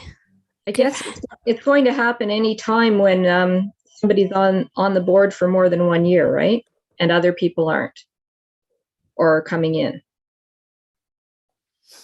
Yeah, it'll happen anytime you have incoming people who haven't started their term, and that's the double-edgedness of this process of doing this in December. You do have your committees all set for January 1, and we can get to business on the first day of the year, but you don't have people in the new year having the ability to vote for themselves because they're not part of the outgoing. Well, But you know, it's also here, I think, part of the fact that there are appointed members to committees, and we're familiar with Derek and with everybody's familiar with Derek and Kevin. They don't feel like new faces, right? yeah, like there's something to be said about the existing sitting board knowing the terrain the best, as opposed to somebody who's on their first day at work voting for stuff. So there's pros and cons to everything. Do we want to? I was trying to make the point that although they're incoming to the board, they're not unknown. They're not unknown to the board. Yeah, in this particular time, for sure. Yeah. With respect to Henry, I don't know. It looks like he's dropped off. I don't know if we are going to get him back. To get him back. Not sure how we want to proceed. Do you want to get a consensus on closing the poll from the group and seeing where it lands? So let's do a consensus or a show of hands on closing the poll. I guess with Henry away, do people feel comfortable closing this poll? It looks like there's a mix. But show of hands if you feel comfortable closing the poll. I'm going to abstain. Oh, okay. We've got Henry in the waiting room. So good news, everyone. All right. Although we might need to rerun the poll in order for him to see it. Okay, We'll see. let's see if he's able to see it. I'm back. Welcome back, Henry. Oh, this I hate. Anyway. So Okay, what am Henry, I doing? I'm not sure what part you dropped off now, but we've opened up a poll for the Registrar's Evaluation Subcommittee. We have Derek, Kevin, and Peggy as the candidates. I'm not sure if you're able to see the poll. Yep. No, I've got it. Yeah, I'm Okay. good there. Put in your vote and then we'll let you know next steps. Okay, so one of the three, right? That's right. Yes, please. Okay. Oh, now my thing is buff. Okay, here we go. There you go. Okay, your vote's in. So not only has no one received a majority of the votes, but there's not a person with the least number of ballots removed from the ballot because this being a very egalitarian group, everyone's received an equal number of votes. So we're going to do a second round of this and see if we get a different result. And if we do this a third time and it still winds up even, we're going to ask Sarah to draw a name from a hat, which I believe she has ready. It's a stocking, but I am stocking. prepared. Fantastic. How festive.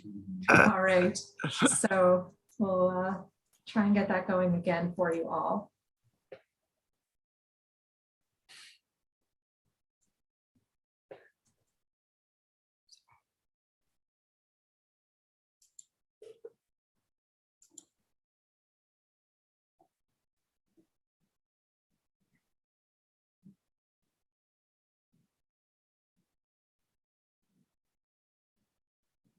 Oh my goodness.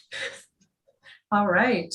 So same result this time around. Thank you, everyone. So once So again- committed. All right, we're going to try this one more time. If everyone's ready, you're all pros at this now. Please go ahead.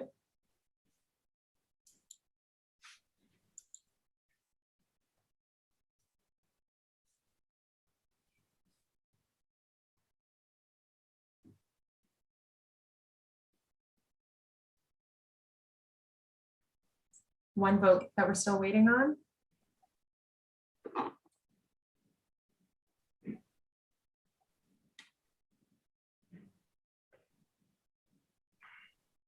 Amy, you've got 11 out of 11 or?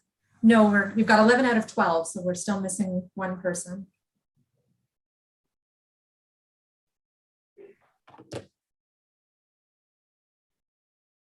Is there anyone who is still, if someone wishes to abstain from the vote, that's fine, but has everyone who wished to vote cast their vote? I did. Seeing nodding heads. Okay. So I think we'll just take that because it seems like everyone's connected. So slightly different result this time. There's still no majority, but we're going to have one more poll now between. Sorry, Amy. Yes. Quick thing. Are you able to show results? Oh, yes, if you would like me to. Yeah, just for transparency, just so we're not cooking the books. Here we go. So we're going to remove Kevin from the ballot and hold one more vote between Peggy and Derek. So I'm going to ask Carolyn if she could please set that up.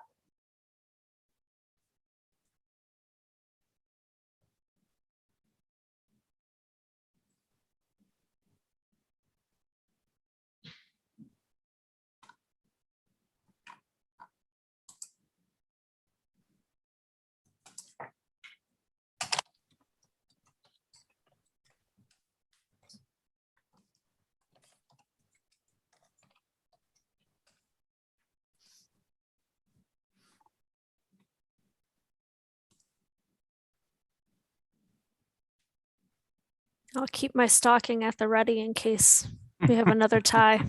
Probably easier with two candidates on the card. Only prime numbers of board members are allowed at meetings. That's right. A new policy. Okay, so the poll should be up now.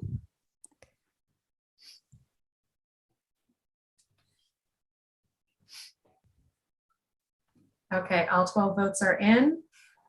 I'm going to end the poll and I will show the results. So it is going to be Derek. Congratulations, Derek. Perfect. Do we need Derek to, he accepted the nomination, so He did, I don't, yes. okay, so super. So we have Derek as the winner. Congratulations to Derek. And we can move to Brian for a motion on that. Thanks, Sarah. So that motion will read to elect a name to the position of the Performance Evaluation Compensation Subcommittee. I need a I wonder, motion. do we need to just reword slightly to elect Derek Summers? To confirm, or maybe to confirm him? Do you want the motion to read to confirm Derek Summers as the to the position? Yeah, just to insert his name into there. Okay, so we'll confirm that Derek Summers has been elected to the position of the Performance Evaluation Compensation Subcommittee. A mover? I'll move it. Seconder? That's second. Omar seconds it. Thank you. All in favor? Passed. Thank you. Okay, so we're now going to move on to the election of the NEC representative, and I'm going to pass to Fazal to give a bit of background there. Sure. Just on a high level, the NEC rep, NEC stands for the National Exams Committee. So just to give a background to especially some of the newer people around the table, the registration exam for opticians in Ontario is actually a nationally created exam, and it's the same exam given province to province. And so there's an eyeglass component, a contact lens component, and soon to be a refraction component. And so this exam is set on a national level. It's consistently administered throughout each province, minus Quebec currently. And periodically, the NEC subcommittee, which is a subcommittee of NACOR, the National Exams Committee, will gather typically in January, and they will review the exam for consistency, if there's any issues from certain exam sessions, things like angoffing certain questions or ensuring that questions are statistically valid. So the rep, there's a rep from each province that makes up this board so that each province has a voice in shaping the exam. And so what we're looking for basically is a representative for Ontario to sit on the NEC committee. Okay, Mike, did you have a question or going straight into nominations? No, I had a question. Does it have to be a council member, or can it be a member at large, or how does that work, Fazal? I was wondering, Mike. Can it be a staff? So checking in, actually, I was going to actually turn that to Amy to comment on. Yes, so in the past, we've received expressions of interest from appointed committee members, so that's been up to the board to consider. So typically it has always been a board member, but we did note that there has been never a formal requirement, whether in bylaw or otherwise, that says that it must be a board member. Typically though, because this is representing the college in that capacity, there's already staff participation in the NEC process that you would typically put forward, either a board member or someone who the board is sort of entrusting with that responsibility. That answers my question, but does it also, do we know what exam they're doing this year? Whether it be eyeglasses or contact lenses? I'm actually not even sure if they're reviewing or not. I know that it's on deck to look. They are planning, I have to check with Jody if they're looking at the exam this year or not, with regards to, there's been some COVID related adjustments to the exam, but there was thought about some permanent changes to the exam. So I'm not sure if that's on deck for 2022 or for 2023. So I'd have to look at that. Also, Mike, part of that, I was just going to put out there that typically it's a professional member or an optician that's appointed because it is technical subject matter expertise. Okay, Henry, did you have a question? Yeah, help me out here trying to understand this. The NACOR, does every optician have to pass this exam? Yes, Henry. It's Okay, the registration exam. Okay, then the next question is when, being on quality assurance, we go through the, the documents and there are people that are not, they can't do contact lenses. So in Ontario, you have to be able to do contact lenses and refraction in order to have a certificate, correct? In Ontario, you've got to pass while the exam is segmented, eyeglasses, contact lenses, for instance, in Ontario, you've got to pass both sections to apply in Ontario. Okay, so then my follow-up question is that explains why in other provinces you can do one or the other. Yes. Okay. In some provinces, you could be an eyeglass only optician. Okay, got it. Wonderful. Thank you. Thanks, Henry. Okay. So with that, do we have any nominations? Anyone like, oh, Brian. I'd like to nominate Derek, please. Like to nominate Derek? Mhm. Okay, and do we want to check in to see if, or actually, let's see if we have a seconder first. Does anyone want a second? I'll second it. Ingrid.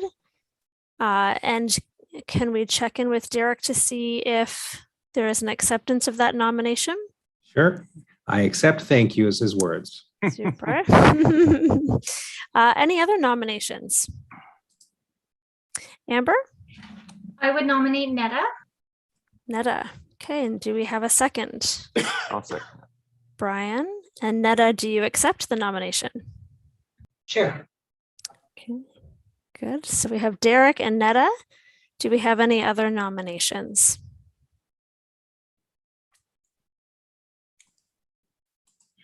Okay, it does not appear as though we do. So we have Derek and Netta as the potential representatives for NEC. We'll move to a poll on this item. So Carolyn will get you to set that up.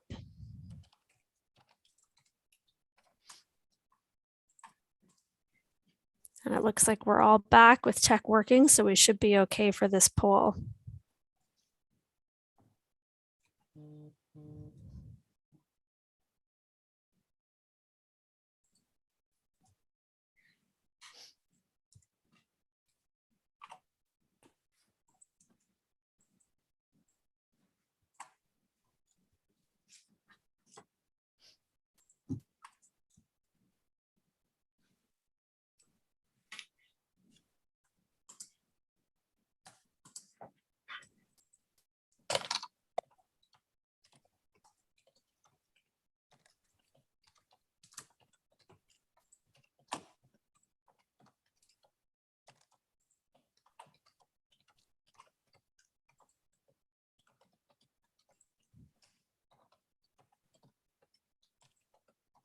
Okay, so the poll should be in front of you now for the NEC representative with Derek Summers and Netta Mohammadzadeh.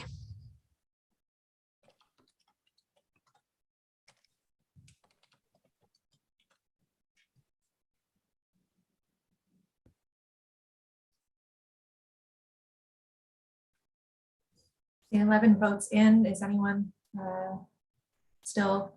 Oh, 12 votes. Okay. There we go. Okay, and so in this instance, it would appear that Netta is the new NEC representative. Congratulations, Netta. Thank you. That's super. And is everyone able to see the results there? Okay, perfect. Okay, wonderful. So with that, Brian, I will pass to you to do a motion. Thanks very much.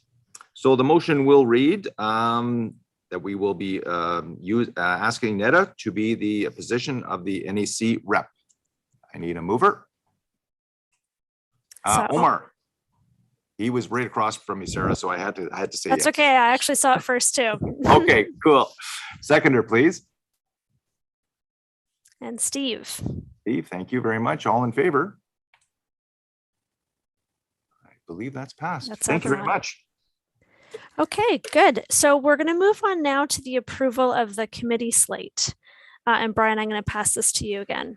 Thanks very much, Sarah. So I'm going to enlist the capable help of Amy to decipher this chart. We spent many, well, not many minutes, but many hours, so to speak, over our lunch hour trying to eat and figure this one out. So this is what we have presented. And Amy, if you wouldn't mind dissecting it for us, that would be great. Absolutely. So thank you to everyone for filling in your committee preferences and skills matrix over the last couple of weeks. Everyone here, apart from our outgoing members, will have seen that we had a bit of an enhanced process for you to sort of fill in your preferences this year. Ingrid's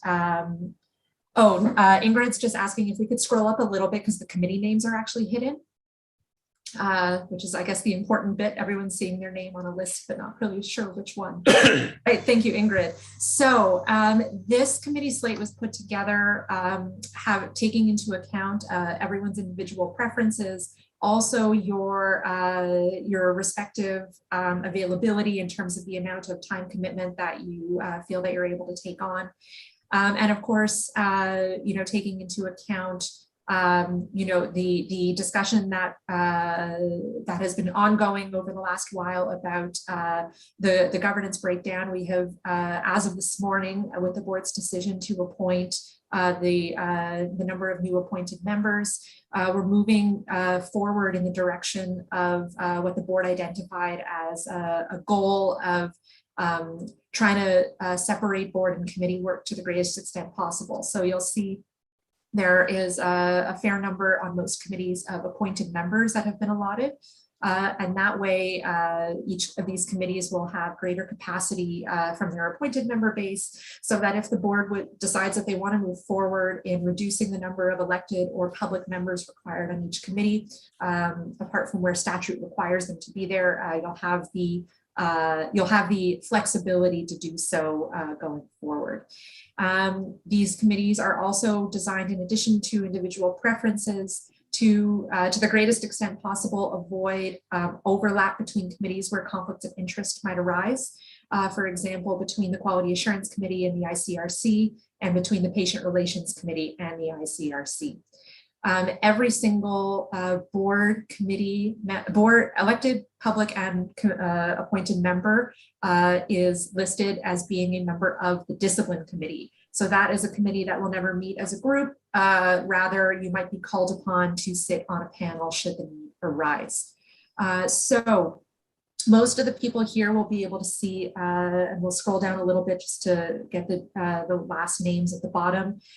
You should be finding your names on typically 2 different committees in almost every single case. So this was circulated to you all over the lunch period. And if anyone has any questions or concerns, I'll turn it back over to Brian, just on behalf of the executive committee that took a look at this over lunch to put forward some recommendations. Great, and it looks like Mike has a comment or question. Yeah, I was just wondering, the RAP or RAP, I hope Henry's a better rapper than I am because I'm more country, but what's that mean? Good question, Why Mike. do you ask that, Mike? Well, Mike, I'm bluegrass. Okay, so we'll be all right. We have to convert Amber, maybe. Maybe she's a rapper. So the RAP is the Registration Appeals Panel. So that is a division of the Registration Committee that would be designated to hear appeals from decisions of the Registration Committee. That is not a panel that has had many opportunities to meet, but we do strike it every year so that if the need should arise, we will call upon the 3 people listed there to form that panel. So Amy, does that mean that we're not on the regular registration and fitness to practice committee?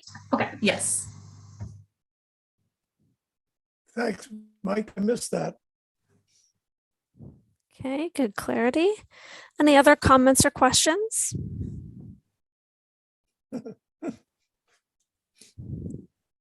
Okay. It doesn't appear as though there are, so it looks like folks are okay to move forward with the committee slate. Brian, I will move to you for a motion. Thanks very much, Sarah. The motion will read to approve the committee slate as presented. I need a mover, Henry. Thank you, Henry. Amber is a seconder. All in favor? It is passed. Thank you. Okay. So we're going to be moving on to the governance policy changes, and we'll be having Gord White, the governance vice chair, present these pieces to us. Do we have Gord on with No, I us? just sent a message. Hopefully he'll get that because I know the YouTube is always delayed by 30 seconds or so. So we Gotcha. have our manager joining, and hopefully we'll get him up in a moment's time. Perfect. To us, do we have?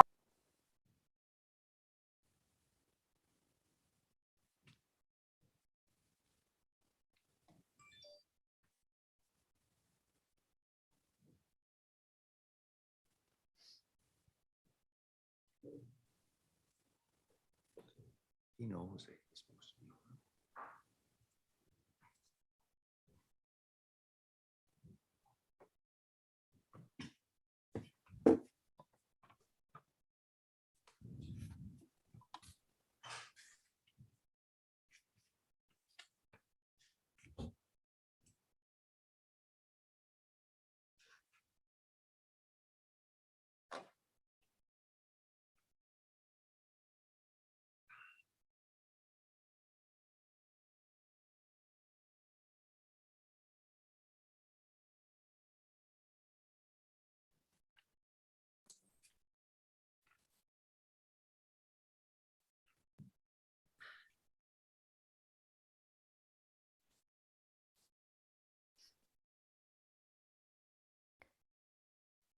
Okay, it looks like Sorry. I'm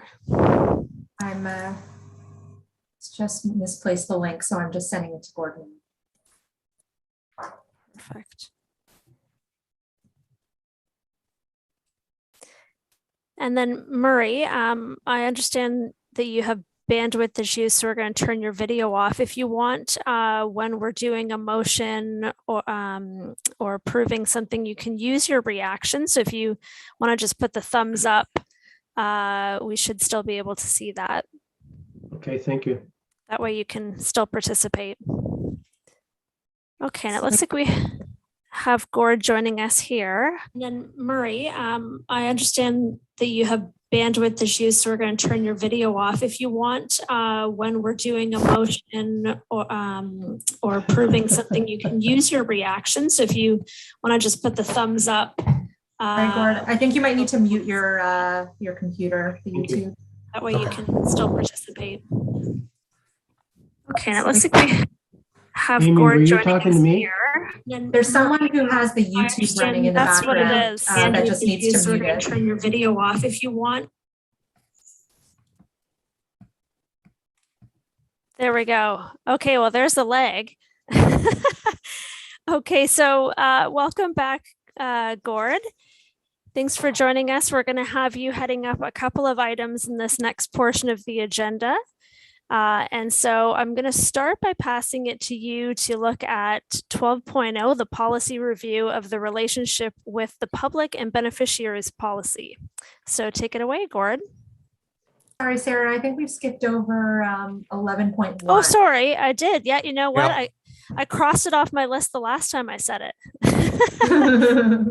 So let's take that back, Gord, and look at the conflict of interest questionnaire. Okay, great. Thanks. The board has it as before it a proposal to approve updates to our fiduciary acknowledgement and a new conflict of interest questionnaire. Good governance requires that board and committee members fulfill their fiduciary obligations. One of the most fundamental fiduciary duties is that the board and committee members cannot act when in a conflict of interest. We know what a conflict of interest is, and that all board and committee members are required to sign an annual acknowledgement of their fiduciary duties and responsibilities. We also ask members to declare any conflicts of interest with respect to the agenda at the beginning of each meeting. In the past, there have also been discussions at the board level to make enhancements to this process. In addition, one of the expectations set out in the CPMF is that colleges have a conflict of interest questionnaire that is completed by all members and appended to public board meeting packages. This college identified plans to make improvements in this area. If approved, therefore, there will be a new process that requires every board member to complete the proposed questionnaire before each board meeting. The public interest considerations that the governance committee considered was that of proposed updates to the annual fiduciary acknowledgement and undertaking, and the new conflict of interest questionnaires improves over the public perception of the college, promotes accountability, and supports one of its key values, transparency, which is essential to public trust.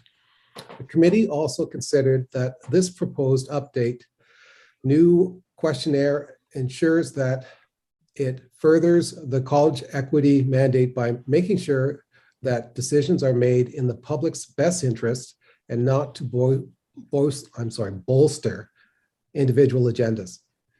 I invite the board to add any additional comments with respect to public interest and DEI concerns.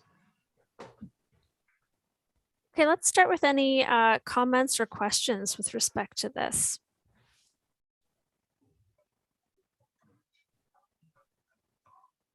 Brian? Yeah, I think that it was demonstrated again by Amber and Darina today of exactly what the conflict of interest entails, and they demonstrated that with their withdrawal this morning with part of the discussion. Excellent. Thank you, Brian. Okay, and within Gord's presentation, it was outlined a few different public interest rationale for this move, including transparency. Were there any additional public interest rationale that anyone wanted to raise that weren't highlighted there? Any Brian, risk? sorry, go ahead. Any risk factors? Any risk, perhaps emerging risk? I don't know. Sorry, say that again, Omar. Is there any emerging risk factors that could possibly arise? Any risk factors that might arise from doing this? Yeah. Oh no, what do you think, Amy?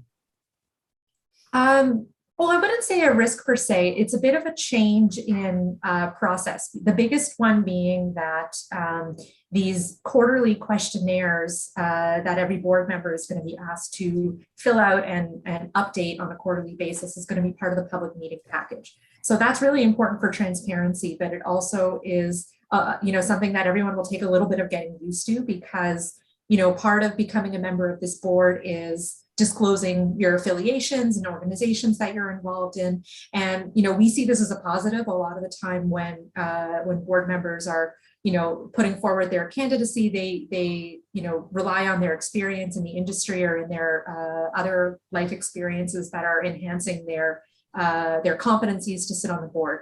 So to me, I don't see there being risks, only benefits to going forward with this. Like all things, takes a little bit of getting used to, but I don't think we've ever seen downsides to transparency in that regard. It seems very straightforward and sensible, don't you think? Okay. Okay, so with that, let's do a show of consensus to move forward with this conflict of interest questionnaire. I see a show of hands.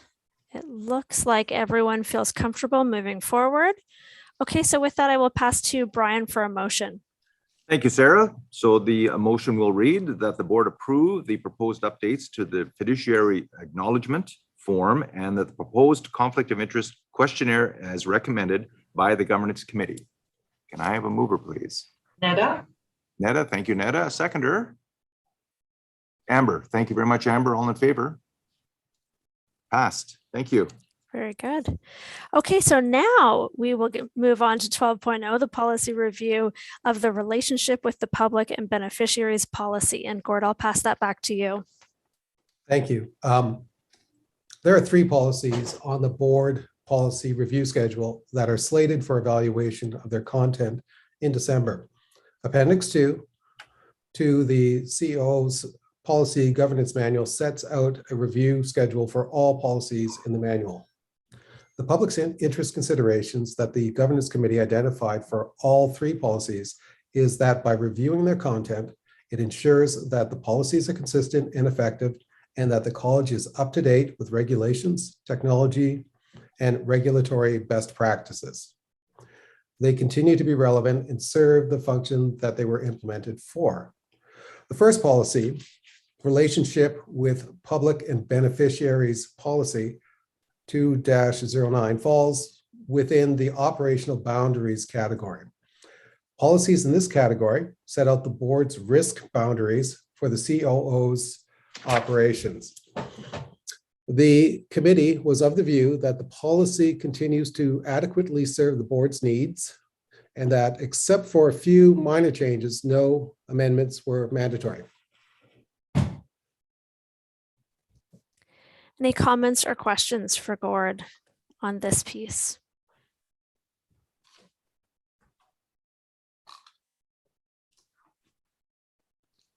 Not seeing any, some shaking heads. Does the board agree with the public interest rationale that was outlined by the committee?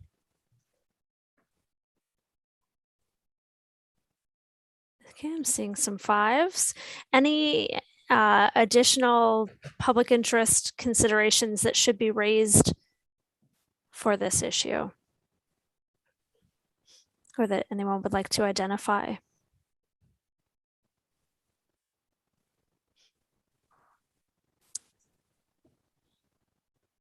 Okay, I'm not seeing any additional public interest rationale beyond the regulating the profession as identified by the committee. So with that, I'm going to do a high five test for agreement to move forward as described. See a show of hands to move forward.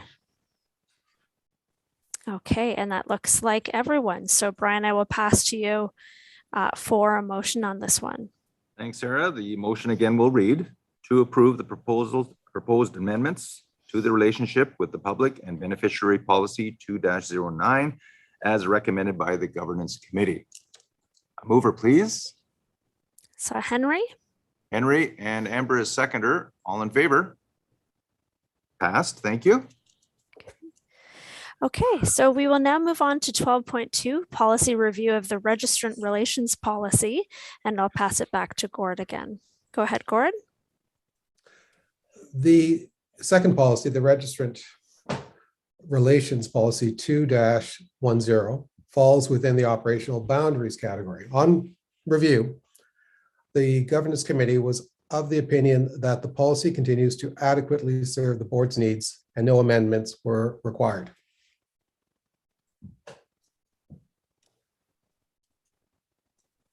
That is the extent of the report. Okay. Any comments or questions with respect to this one?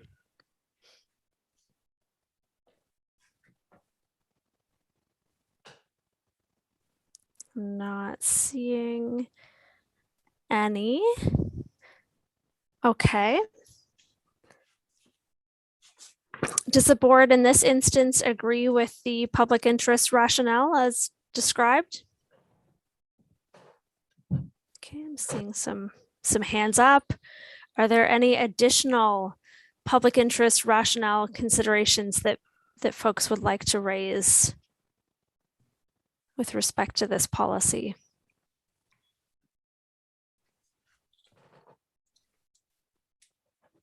None.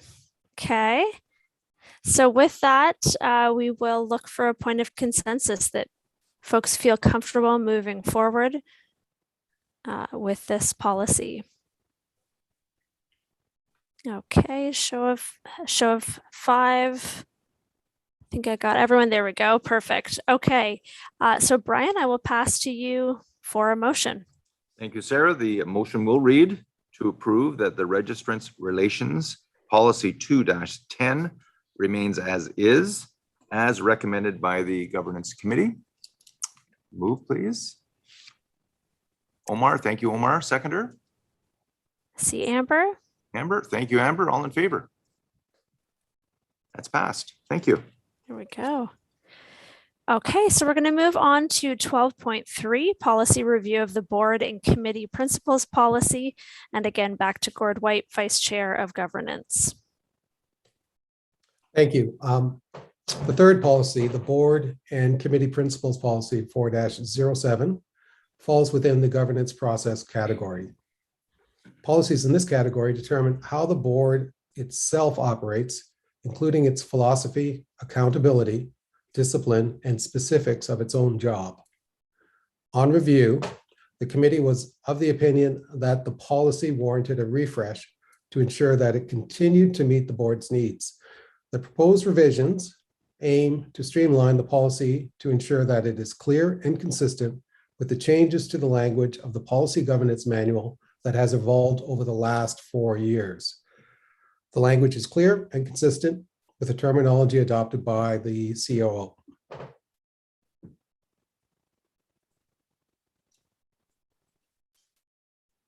Okay, any questions or comments for Gord with respect to the board and committee principles policy? Any feedback?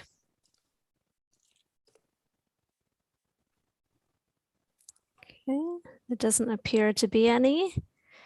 What about with respect to the public interest rationale identified for this one? Are there any additional comments or anything else that the board would like to identify?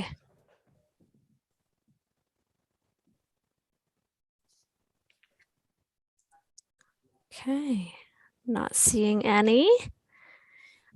So let's test for agreement using the high five again to move forward with this policy as described by Gord. Okay. Seeing most hands. Diana, I just missed yours. There we go. Okay. So that's everyone. I will move to Brian then to do a motion.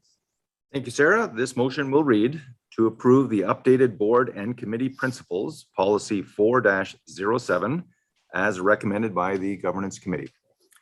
Mover, please. Netta, thank you, Netta. Seconder. I saw Henry. Henry, thank you much, Henry. All in favor? That is passed unanimous. Thank you. That is passed. Okay. So thank you to Gord for the presentation of those policies this afternoon. Thank you. Is there one more? 13? I think there's a break now, isn't it? I know there's a break, if you want to go into that. But there's 13.0. I guess that would be up to the group if you want to jump ahead while we have Gord on. We're about 5 minutes ahead, and that item does take about 5 minutes. Well, Gord seems to be on a roll, so let's continue. Let's let him go. Okay, so Gord, I will pass it back to you to look at 13.0, the board policy monitoring templates. Thanks, Sarah. On October 5th, 2020, the board approved the board policy development policy 4-24. The board requested that the board monitoring achievement report templates be created for each of the 8 policies to be under review over the next 2 years. Here for your review is the 6th template in this series, the delegation to the registrar, CEO policy 3-03 monitoring template. The template has been broken down into sections, making it easy for the chosen director to fill out the information. With respect to the last 2 columns, the board will be able to review and discuss any deficiencies and recommendations to determine how to achieve compliance with the policy.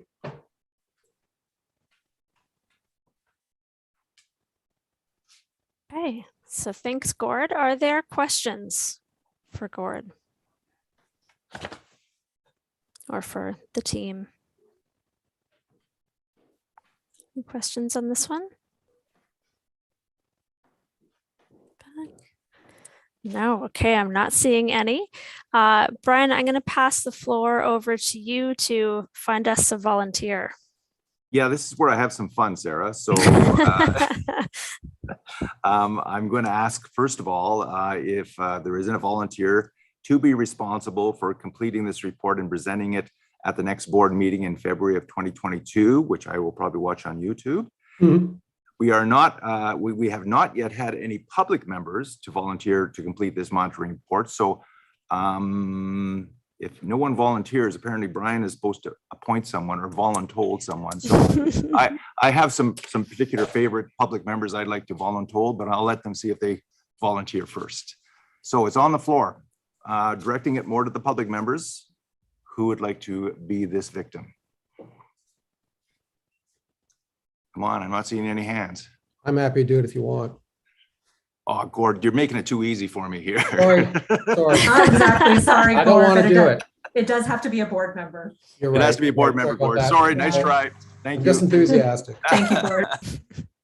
All right, so I'm still looking at public members and Who's done reports already? who's done their what? Who has done a report already? In the Ingrid past, and Mike. Ingrid and Mike. And And Samir. Samir did it. Yeah. All optician members. So guess what, public members? It's time to step up to the plate. I think Diane did it too. Didn't she? Who? Diane? No, but Diana was presenting some of the templates as chair of. Okay. Yeah. Okay. Okay, time's ticking. I'm a watchdog for time here. If I don't get a hand up, I'm going to start naming names. All right, I don't see any names. So guess what, Henry? Henry, you shouldn't have tried to correct him with your last name. So That's so many right. See, times. this is Well, payback, just Henry. hold it, slow down here. I'm in Florida for January, February, so I don't know if that complicates things. Can you work down you know, there?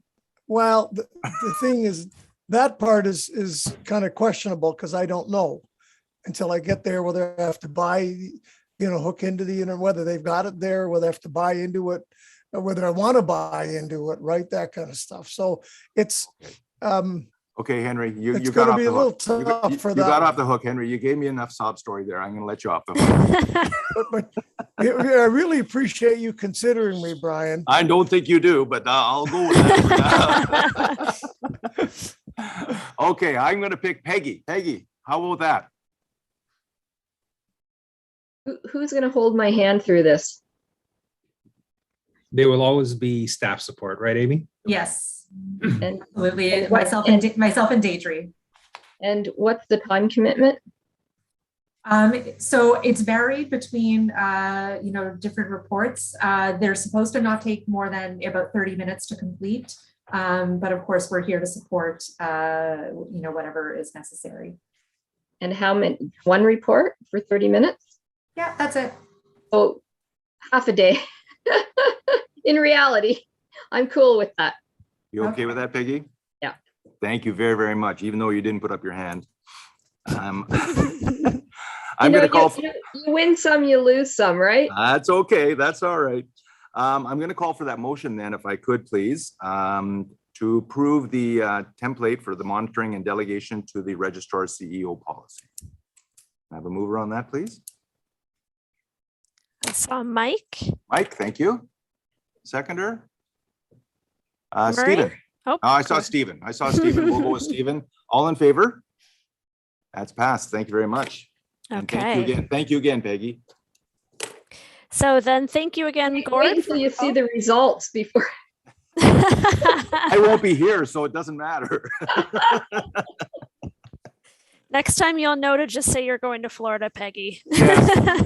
It worked for Henry, so. How I wish. Freezing rain and all.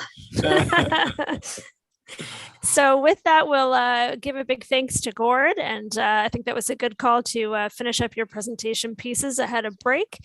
We're right on time, so we'll take a 15-minute break here. A reminder to mute yourselves and go off video, and we'll be back in 15. Thank you. Well, I'm not going off a video because I don't know what's going to happen. So the video stays on, sound goes off. Perfect.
Your mics are back on.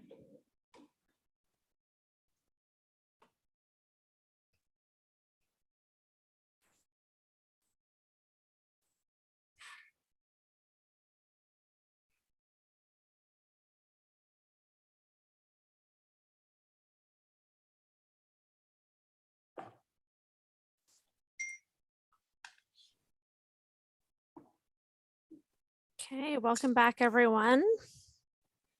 Give folks a couple more seconds to turn on their cameras and rejoin us. Into the back half of the agenda. Sarah, I just sent Brian a notice that I have an appointment at 3 o'clock, so I'll just slide into the wind. And I thank Sure. him. I just thank for all you guys this is your last year for doing a great job. So up to you. The same here, Sarah. Dorina here. Dorina? Yeah. Okay, thanks for letting us know. Thanks, guys.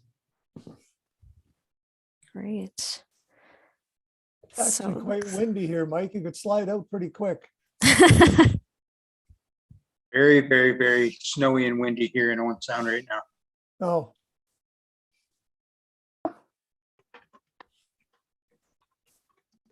Looks like just Steve and Netta get to join.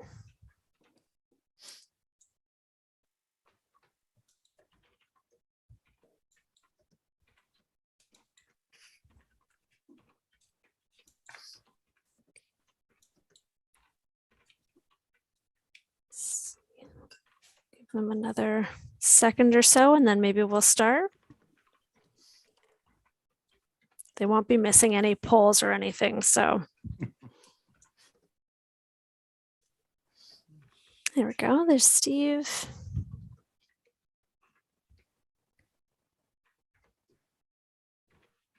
Okay. Do we feel okay, Brian, to go ahead and start? Certainly do, yes. Mhm. Okay, super. So we're going to move on to 14.0, the monitoring reports. And in a moment, I'll be passing the floor to Faisal Khan, our registrar and CEO, to go over the reserves monitoring report. Before I do, perhaps just give a small reminder around the purpose of the monitoring reports, which is to have a system in place to periodically check in on the board's governance policies to make sure that they're achieving the desired results. And when the registrar brings forward a monitoring report on operational boundaries policy, the board will be asked two main questions. The first one that I will ask of you folks was the registrar's interpretation of the policy reasonable? And the second one will be, did the registrar comply with the policy as reasonably interpreted? And just a reminder that feedback from the board provided does inform the evaluation of the registrar's performance and by consequence, the organization's performance. So at this time, I'll turn it over to Faisal. Keep those questions in mind and we'll revisit those at the end of the presentation. So go ahead, Faisal. Perfect. Sorry, just unmuting myself. So in front of you and in your packages is the policy 2.07, which is the reserves policy. It's actually appended at the back to this report. So down the left side are the requirements of the policy. On the right side are sort of the administration or my interpretation of those requirements. And then I'll go through them really quickly as just highlights because they've been in your package already. And then at the end, you can see if I've interpreted correctly and if it satisfies it. So there's a requirement for a reserve fund. The reserve fund is indicated there at right now for 4.4 million. It's up a little bit from last year. We'll be moving money sort of sideways at the end of the year when we do the books to represent usage to supplement the fee reduction that we gave the registrants this year. But right now, dollars wise, real dollars wise, we're about 4.4 million, which is a very healthy position. Required reserves. That policy requirement, the board had mandated that they want 6 months of operations. So we do have 1.3 million there as a contingency to cover 6 months of operation.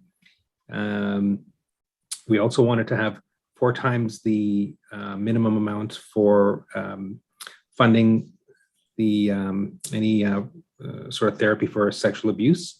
And so we created a reserve, minimum reserve of $96,000. So we have that in place. Discretionary reserves, the next column, those are presented at the budget time. So they were just like last year, we had them presented, the reserves for things such as discipline, unauthorized practice, things like that. Those are all in the budget there. Intended uses, we had to draw down on the fund for sexual abuse therapy by $2,200. So we are using those reserves, and we will be drawing down on the overall reserves when we do the audited financials to reflect the negative or deficit budget that we ran this year. The next policy requirement is use of reserves.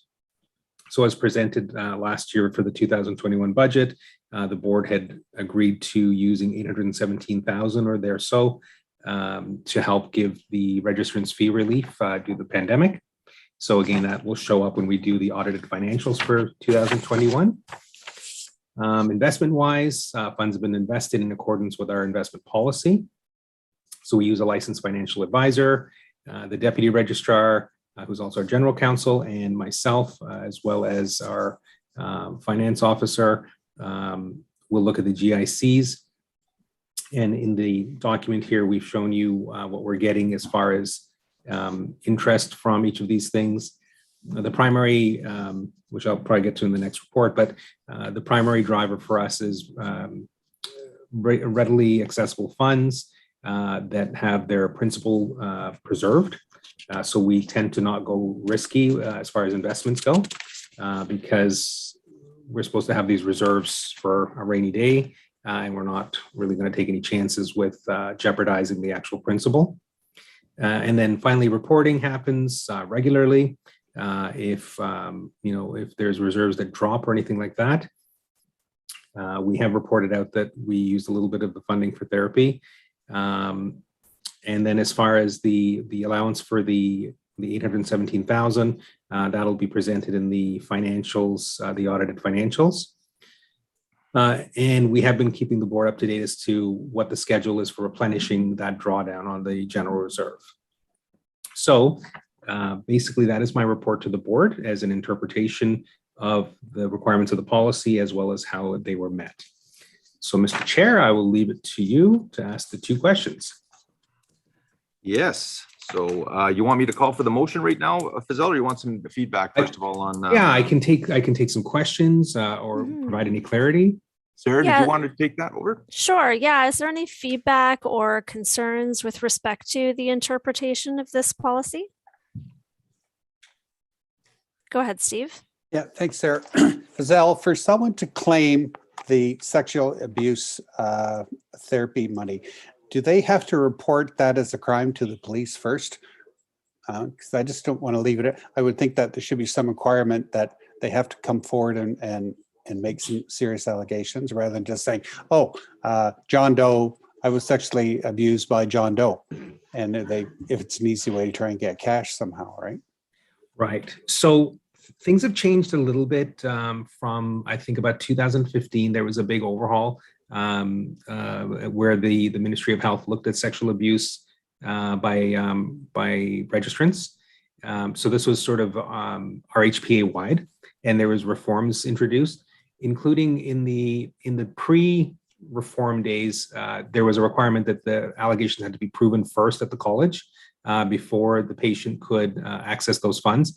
At this point, basically, if the allegations are made, rather than have the patient possibly wait for years, months or years for something to be resolved, there's good faith shown that such and such has happened, and access to the funding is made available right away.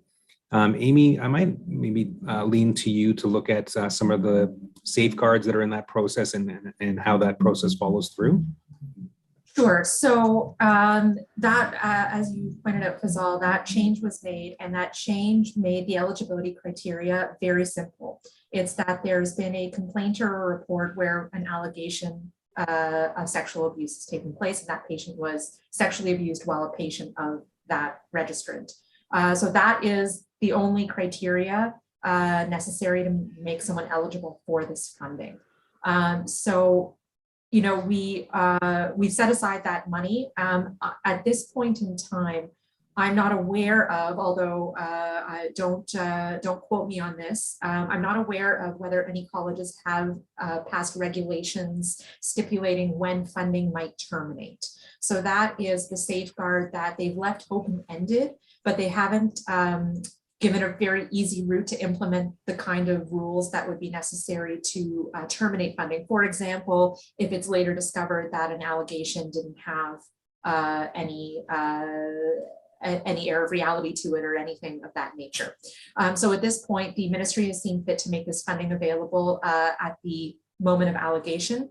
You know, to date, at the very least, at this college, that hasn't been an issue. We certainly have not seen a rise in complaints, especially of the nature that would be considered, you know, potentially concerning as not being legitimate. And Peggy, did you have a question or a comment? Whomever's getting the therapy doesn't actually get their hands on the money, do they? Do they just get their bills paid? We can only pay money directly to the therapist. We are not allowed under the legislation to reimburse the individual directly. So even if they qualify for reimbursement of sessions that occurred before they put in their application, we could only pay that directly to the therapist, and the therapist could then reimburse the individual. So, Steve, is that what you were worried about, that they actually could get money as opposed to getting free therapy for something that might not have happened? What I was wanting to ensure is that the person, whether they got money or didn't get the money, that they come forward to report. You want to encourage people to report these things rather than keeping it hidden and then let it build up over the years or months. And so that's where I was mainly going with that type of question, was to encourage people to report these things. I think the concern in general is that, you know, typically a woman is very concerned about what that legal process is, unfortunately. But it sounds like, based on what Amy's saying, that no matter what we think here, the regulation's coming from a different place. Is that right? Yes, the eligibility criteria are not set by the college, they're set by the RHPA. If we receive a complaint or report with an allegation of sexual abuse, the college does inform the person that they are eligible to apply for funding. Thank you, Amy, for that clarification. Are there any other questions or comments with respect to the interpretation presented by Fazal? Oh, Henry, go ahead. Just from a public member's point of view, I'm pretty pleased with the report in terms of how the money reserve is being used, how it's being explained. It all makes sense to me. And I'm not a big finance guy, but it was good, very good. Thanks, Henry. I'm not a huge finance guy myself, so it's got to make sense to me before I say anything.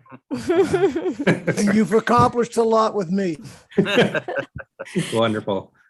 So some kudos. Were there any steps that anyone was uncomfortable with or not comfortable with? Okay, it does not appear so. So I will look for a consensus to move forward on this item. Can I see a show of 5 to feel comfortable moving forward with the interpretation as presented? Okay, that looks good. So with that, Brian, I will then pass to you. And as usual for this, we'll do 2 separate motions on this piece. Thank you very much, Sarah. So the first motion will read that the board approve that the registrar's interpretation of the policy was reasonable. I'd like a mover on that, please.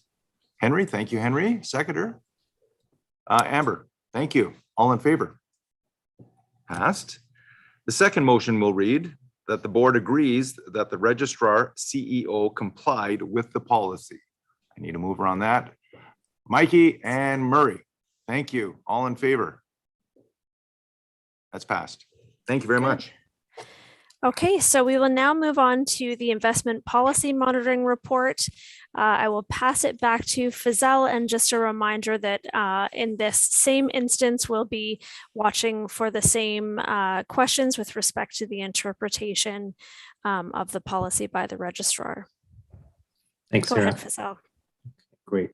So this sort of, I spoke to it a little bit in the last one, or segue to it a little bit.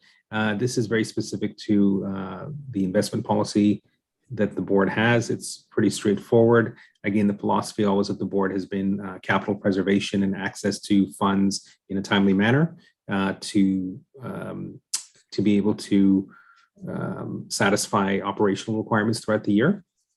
So a couple of highlights. The policy states that we are to get a reasonable return on investment no lower than 0.46 against the current market. So that's pretty much where we're at. The market's in a pretty tough spot as far as GICs goes during this sort of economic turbulent period. So we are at that point or meeting it. As far as evaluation of results, with the assistance of the deputy registrar and the accounting specialists, Amy and Fizza, we regularly monitor investments to ensure compliance, typically quarterly, and as GICs become due, we are meeting with the advisors to make sure that they're not just sitting in low interest accounts, but that we do a calculation of what our remainder of the year's cash flow requirements are and invest the rest. As far as reporting goes, we do provide audited financial statements every spring.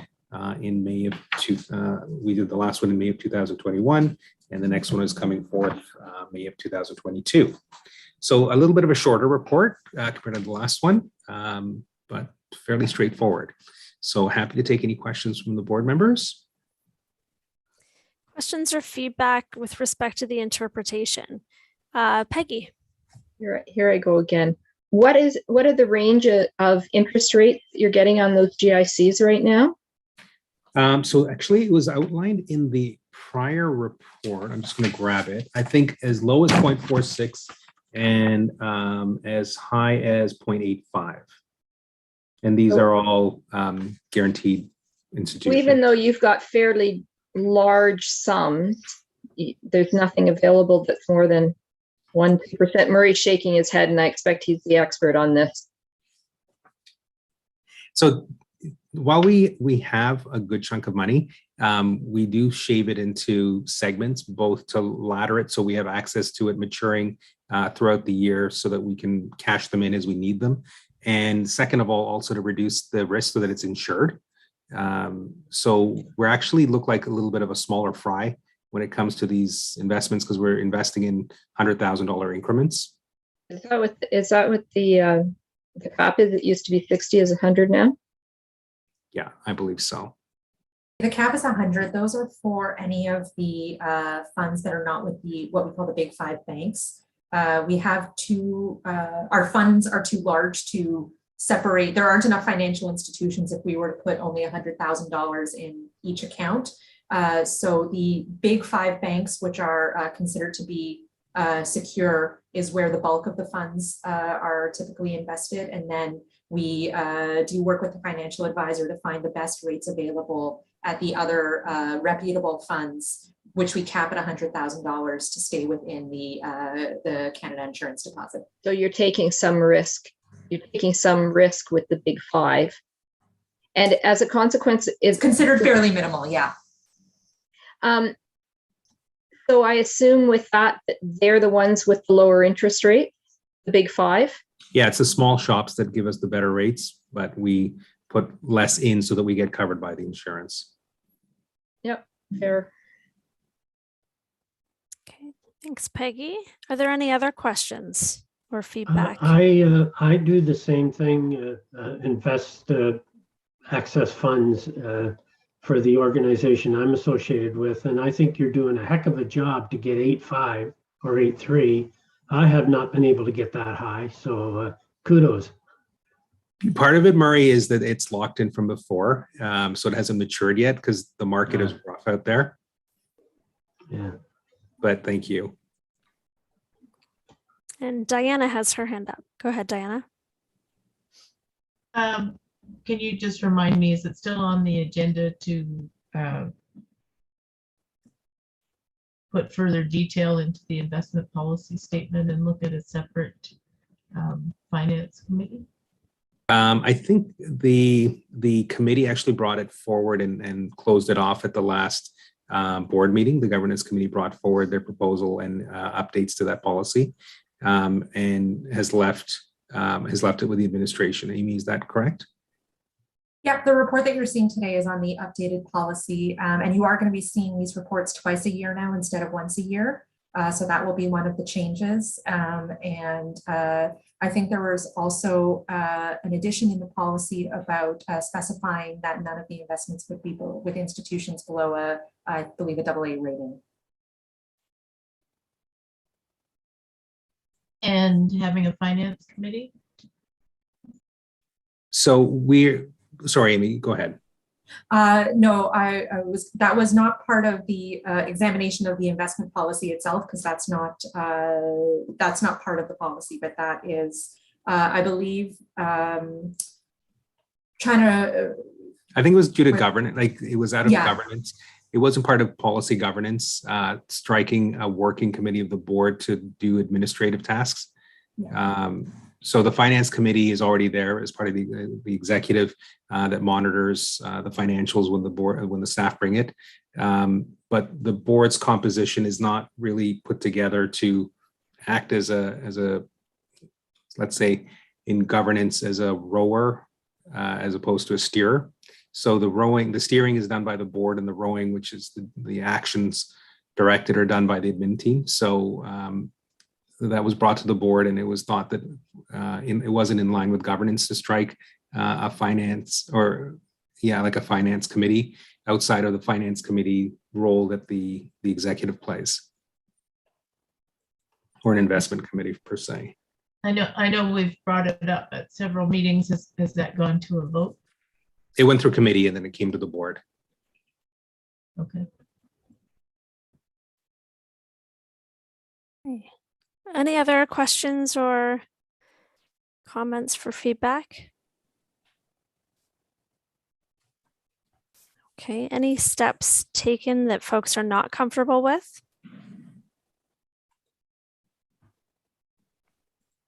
Okay, so let's move forward with a show of 5 of consensus to move to a motion on this one. I think I've seen everyone's hands. So with that, Brian, I will pass to you. Thank you, Sarah. So these two motions will read exactly the same as the previous one. That the board approve that the registrar's interpretation of the policy was reasonable. I'd like someone to move on that, please. See Omar. Omar and Amber. Thank you. All in favor? Passed. Thank you. Motion number 2, that the board agrees that the registrar CEO complied with the policy. Mover? See Peggy. Peggy, and I'm going to go with Amber again on that seconder. Thank you very much. All in favor? Passed. Thank you. Okay, great. So, go ahead, Sarah, Henry. Just a question on the last 2 reports. They were tabled as monitored, not as decisions. Is there a reason for that? Because we voted on both of them. Shouldn't they be checked off as decisions or not? You know what I'm talking about? At the top line of the report. I'm just asking out of curiosity. Yeah, no, I hear the logic you're talking about, Henry. We bring a lot of these with the new governance model that we're having. We bring a bunch of these things as reports just to make sure that it's for information and that you accept them, and differing from things where there's factors to decide on and then come to a decision on a choice. And we make those ones the decision briefing notes. Okay, good. Okay, so with that, we'll move on to the board policy development policy monitoring report. Now, Elsa Lee was unable to attend, so Brian Todd, our board chair, will report on that monitoring report. Go ahead, Brian. Thanks very much, Sarah. I just want to acknowledge, I think Mike and Darina, you have to vacate very, very shortly. So thank you very much for your participation today. We appreciate it. Thanks, folks. Thank you. Yeah. Okay, moving on then therefore to the board policy development policy monitoring report. The purpose of the board policy achievement report is to monitor in greater details policies that pertain to the governance process and board staff relationships on an ongoing basis. So last year, the board agreed to the monitoring of 8 policies that were considered important to evaluate directly. The board policy development policy 4-24 is the 4th of those policies. Now, the policy is pretty straightforward. All policy criteria are being followed by the board. Most notably is that the board is, these are 4 highlighted ones, complying with its commitment to development and approve new policies, is tracking its policies with the policy governance manual.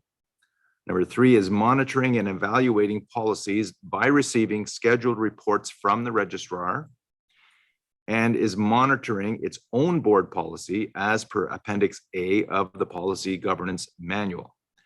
I think column 3, if we're there on that one, lists all the policies that have been reviewed by the board in 2021 in accordance with this policy, and there has been no deficiencies or recommendations noted. And again, this is just for information only. There will not need to be a motion made on this particular information. Are there any questions or comments for Brian? I see a lot of glazed eyes, so I'm suspecting the coffee's running out. Some people are holding their heads, so. Actually, Brian, I'm curious because the report does say it's a monitoring report, not just for information. Yeah, it is a monitoring. Fazal or Amy, can you help me a bit on this? Because I was throwing this at the last minute to answer that question. So Amy, we would treat it as a monitoring report, correct? It is a monitoring report. And if you're wondering why, unlike the last monitoring report that Henry asked about, where we were still motioning, even though we said it wasn't a decision, we initially started bringing, when Fazal was bringing these monitoring reports on behalf of the registrar forward, we realized after the first couple where we weren't asking the board to make any motions about it, that there wasn't a really good record of the board's feedback and how they were going to interpret that monitoring report when it came time for the registrar's performance evaluation. So it was suggested by our governance consultant that we motion these 2 questions for each of the monitoring reports brought by the registrar. These other monitoring reports fall into the category of board self-monitoring. So that's why we have asked for volunteers, or Brian has voluntold individual board members to be responsible for each one. So it's an example of the board taking ownership of some of those policies in the policy manual that are about the board's own processes and the board's relationship with the staff side of operations. So the reason why we haven't asked for motions on these is because it's for the board's own knowledge, and you will all be participating in a self-evaluation on an annual basis.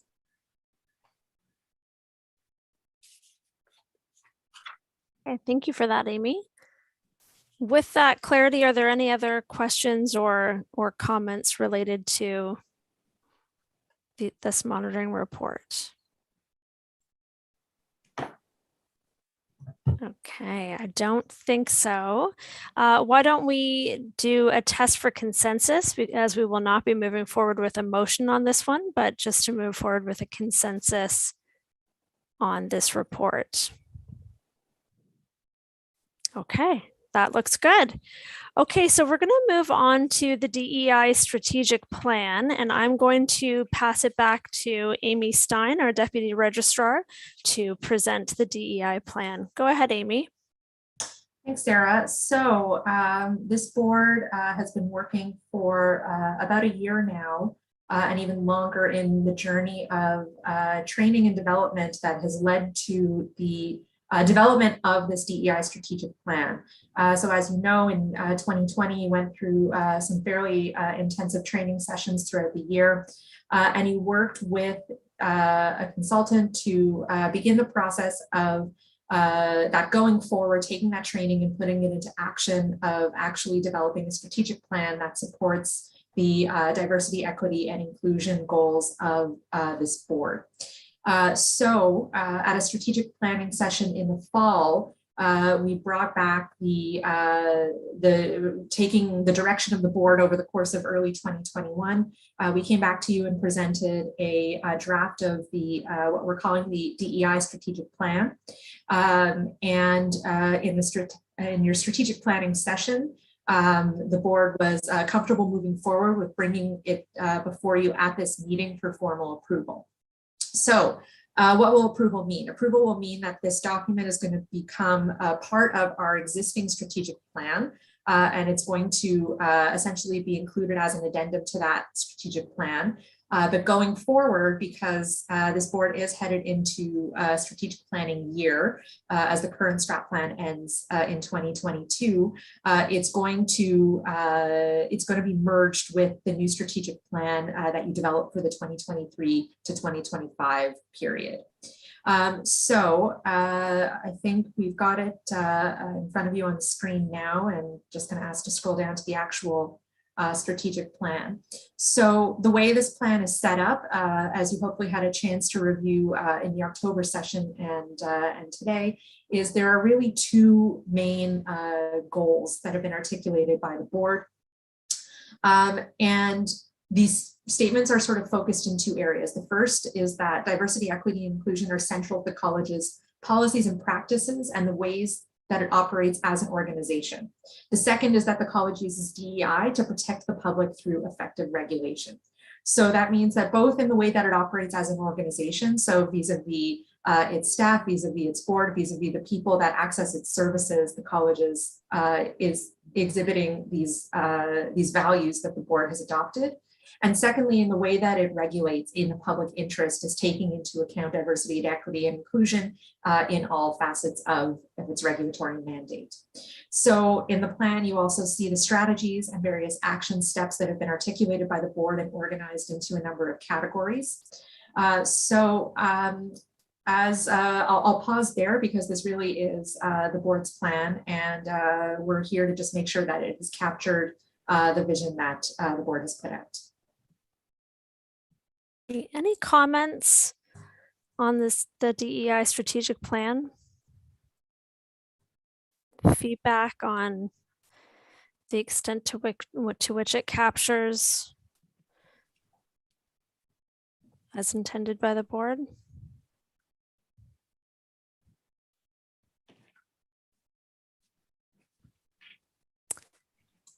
Okay. I think the caffeine is waning. There doesn't look to be any questions Amy, or feedback. Sorry. Go ahead, Murray. Amy, I do have a question. I'm curious as to why this matrix wasn't included in the board package that I read over the weekend. You know what, I think that was an accidental oversight, Murray, so we apologize for that. It sort of came to our attention, so we have it in front of you now. We'll certainly circulate an additional copy just to make sure everyone has it. You did all see this at the meeting in October, though, during the strategic planning session that we had. I do recognize it, yes. Yeah. So and we even changed it, right, Amy? No changes have been made. Yeah. So the board felt very good about it at the time. So that was not during a board meeting, though. It was in strategic planning session. So this is just an opportunity to make sure that you're comfortable giving it the formal approval so that it will be posted and added to our strategic plan. Thank you. Steve, go ahead. Steve and then Henry. Thanks. Under section 1.41, where it says obtain feedback from stakeholders once policies just are in effect, how is there a process going to be in place to ensure that that information is actually acted on and it's not just going to sit on someone's desk or in a book on a shelf? One thing is the lovely tool SurveyMonkey. We've been really deploying it, as you see, after each board meeting, and in all of our email communications, we put that that tool out. So what we were thinking of doing is surveying once we actually deploy a new policy to see if it actually met the requirements or the input given by our stakeholders. So that'll be something new that we do.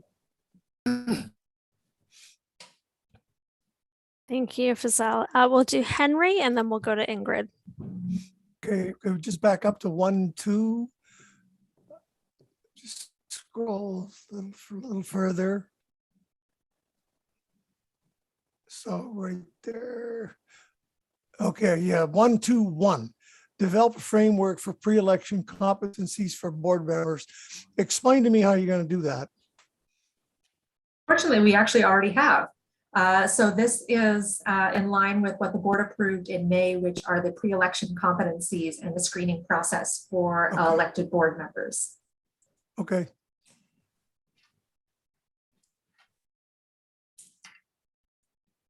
Okay, thank you. Ingrid. Just wonder if we could see the second page before we vote on anything here.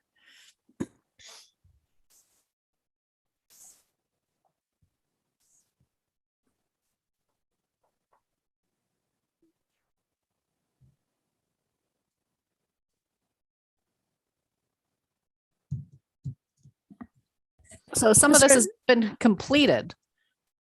Is that what the color code is? The darker areas are completed? I'm just trying to. That's a good question. That was just for readability, Ingrid, because you'll see the larger strategies have been divided into a number of action steps, and it was hard to keep track of which. So that's not an indication of whether it's completed or not. What will happen will be similar to the existing strategic plan, where on a regular basis, we bring forward the various key performance indicators that have been developed and our achievement of each one of those. So you'll get a more detailed report on the status of each one of these action steps, sort of in the regular course. Did that clarify for you, Ingrid? Yeah. Amber, go ahead. Thanks. So this is a little bit off topic, and I apologize, but it just kind of got me thinking while we're talking about DEI, maybe for food for thought for another meeting, but would it ever be, and I don't know if other colleges might do something, but would it ever be a possibility in the virtual world that we're living in now for the college to provide any kind of allowance for its members for technology? So for some of us who might have older laptops, or I know we have, you guys have given us these wonderful headphones, but just something to consider. I know that we're saving some money by not having in-person meetings, but would it ever be something to consider to allow everyone to have kind of an equal opportunity to technology in their homes? Just thought I'd throw that out there. So two things, if I could touch on that. One is definitely, we can always look at things every budgeting cycle. And unfortunately, we just approved the 2022 budget. Second, I know the finance committee was tasked with looking at sort of stipends or things like that earlier in the year, I believe. I think it was in 2021 that we looked at it and brought it back to the board and decided not to do anything at the moment. But if that's still something that's on the radar, we can flag it for finance committee again to look at. I think in the end, they were talking about certain allowances that are already being made under CRA and things. But if there is like some sort of a need, like I would say we could task finance with reviewing that if there's any new information. We'll dig out, I can probably dig out later where we landed on that. I can't remember which board meeting we brought this to, but I think it was in the last 12 months that we talked about it. And I can grab the minutes and send it to you. And then we can see if there's something more we want to pursue with the board. Thanks, Fazal. No problem, Amber. Ingrid, did you have your hand up again, or was that a legacy? No, I just didn't take it down. Sorry. Okay, no worries. Peggy. I just wanted to add on to what Amber's saying, and I'm agreeing with her. And even some of our issues here where people are cutting out of the meetings may be because of what package of internet they choose. And I think we all know higher upload, download costs more. And depending what your personal needs are, you may or may not elect to have that upgraded service. I think it also probably depends where you're living, how much extra that costs. So I'm not that we're making any decision here. I just to say I'm in support of helping people finance what they need to be able to participate in the meetings. Like, we're not paying for plane tickets and things. It's probably minor compared to that, actually. Yeah. Peggy. Go ahead, Fazal. I was just going to say the double edge to that, unfortunately, is even if we do talk about it, it won't affect the public appointments because we don't pay your expenses. That comes from the government. So you'll definitely make the petitions on the board happy. That might be an argument to that the government should be making some changes for that kind of thing too, because they're also well aware of what's going on in the virtual world. Yeah. Okay, any last comments on the strategic plan? Murray, were you about to say something? Well, speaking as one of the persons that had technical difficulties today, any help that the college could give me would not help in my area. I've got the best internet I can get, and it still sucks.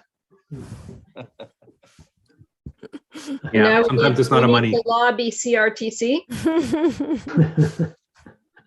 And the governments, both federal and provincial, have promised high-speed internet for rural areas for decades, and or at least the last 5 or 7 years in my area. So I'm not holding my breath. The only thing I could do is move out of the rural area and into a more urban area to get fiber. Okay, so we'll move on so that Murray doesn't have to hold his breath or move. What we'll do is do a test for agreement on the DEI strategic plan as presented. Can I see a show of consensus? And that looks like everyone. So Brian, I will pass to you to do a motion. Thank you. This motion is brief: to approve the DEI strategic plan. I need a mover on this. Murray, thank you. Seconder? Omar, thank you, Omar. All in favor? Passed. Thank you. Okay, and so we're going to be moving on to the COVID-19 policy addenda. And we're going to have Derek Summers, chair of the registration committee, take us through the report. So do we have Derek online with us? So I'm not able to see everybody at the same time. Doesn't look like he's on right now. You know what he's saying? That he's joining now. So if you Super. Can just, So we'll sing and dance until he arrives. Brian, take it away. Oh, no. My eyes are glazing over like somebody else. Well, use this minute for a stand up, sit down, get the blood flow flowing again. Yeah. Henry, where are you in Florida in January and February?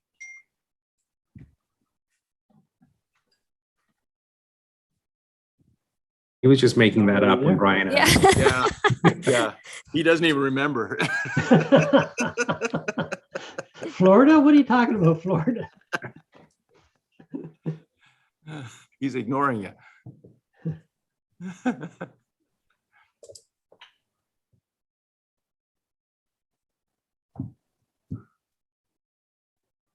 And I'm sorry, I'm turning off my video because like I can't hear you guys. I'm so sorry that I go on off video. No problem. Thank you, Netta. We understand. Thank you, Diana. I have got my request in for Starlink, but it was supposed to be here in 2021, but it's been delayed to 2022. All right, Derek's in the waiting room. Perfect.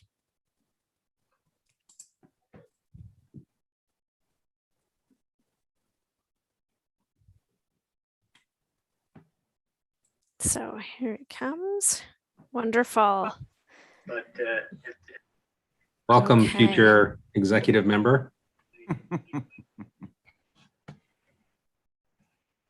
This is great. Okay, good. So Derek, can you hear us? And what we'll do is just have you mute your YouTube stream as well. Sorry.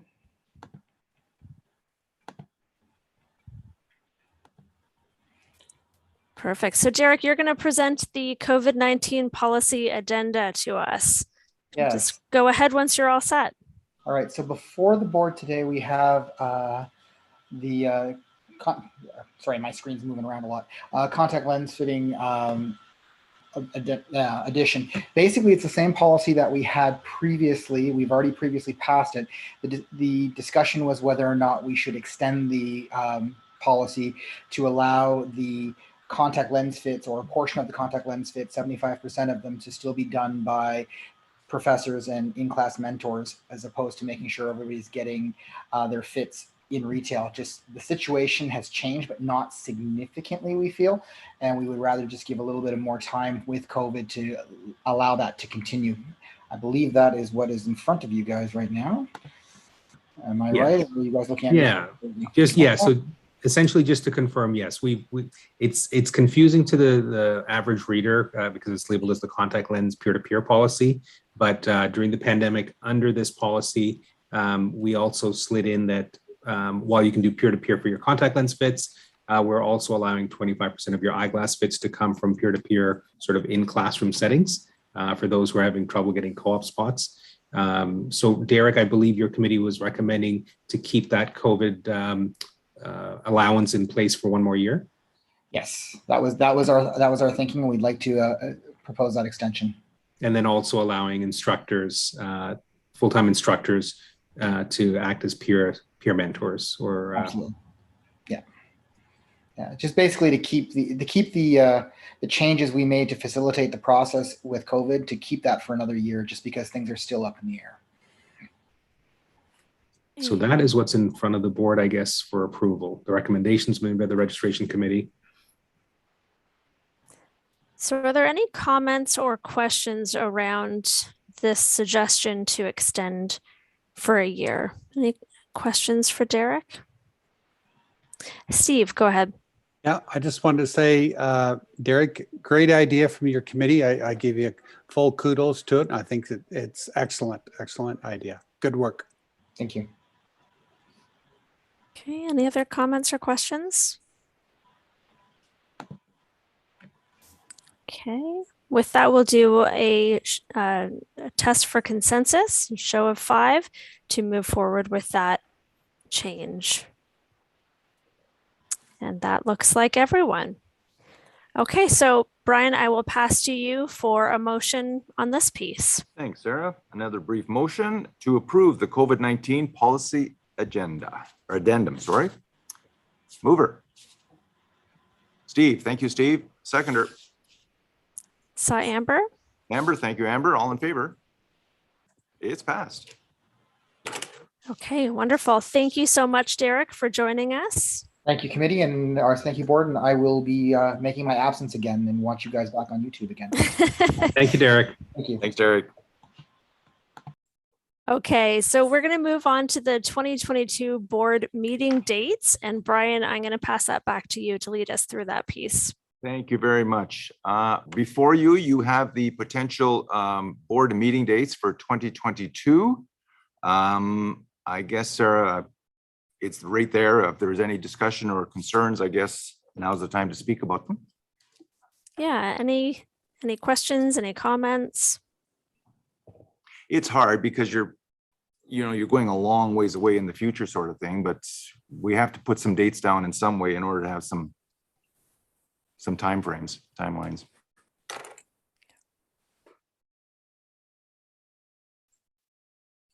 Okay. Most of these dates are sort of modeled on the same process as last year. Most of them lie on a Monday or Tuesday. The only sort of variation is proposed orientation dates. Okay. Not hearing any comments or feedback or any major kind of red flags. Is there maybe a preference? Amy, we're looking for some sort of direction on the orientation date. That was the question mark. I think, yeah, there's the orientation date and then there's the strategic planning dates that once we have a sort of critical mass of people here, if there's any dates that are wildly better than others. So maybe if we could share the screen again and put that up. And then Henry, you had your hand up. Yeah, just a question.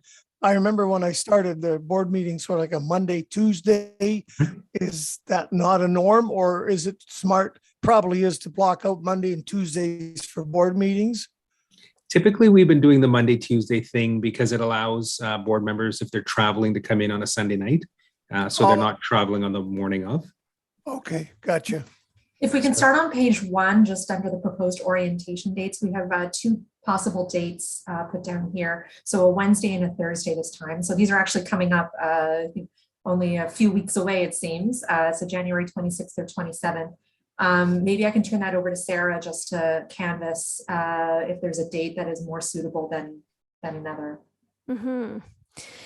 So, I mean, a simple way would be that we could just do a show of hands for each date and see which one garners the most.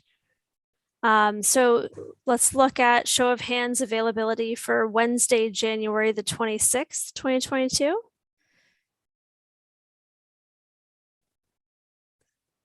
Looks like we've got. You realize we won't be voting.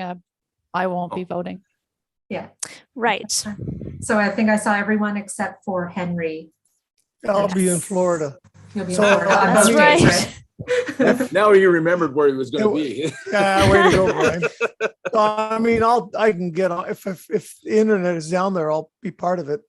I presume, is it same as it was last year? As far as the content goes, Yeah. very similar. The basics will be there for sure. Okay. So very Well, similar. And the other question would be if it's posted, then I could hook into it when I get back. Yeah, right? if the group agrees that we can record it, happy to share the recording with you. Okay. So likely that would be the same answer for you, Henry, for the next day, but let's see show of hands for availability for Thursday, January the 27th, 2022. Way to go, Sarah. You're right. So I'm seeing a couple fewer hands this time. Yeah, looks like a little bit less availability on the Thursday compared to the Wednesday. Okay, that's very good to know. Okay, so Wednesday, January the 26th, looks like it has the best availability. Did you want to take a look at the strategic planning dates next? Yes, please. Let's scroll down just to the top of page 2, please. So these are set for Mondays and Tuesdays. There's either the first week of May or the first week of June. So the 3rd and 4th of May or the 6th and 7th of June. So we'll do the same thing, get you to crack your calendars open for the 2022 year and we'll look at first the dates of May 3rd and May 4th, Monday, May 3rd and Tuesday, May 4th. A show of hands for. Sorry, Sarah. Sorry. On my calendar, May 3rd and 4th is a Tuesday, Wednesday. It's the May 2nd and 3rd is the Monday, Tuesday. Let's see here. Oh, very well spotted. Thank you. That is, yeah. Okay, so Okay. I think we're actually then asking about the 2nd and 3rd, the Monday. The and the 2nd and Tuesday. 3rd. Yeah. So Monday, May 2nd and Tuesday, May 3rd. A show of hands for availability during those dates.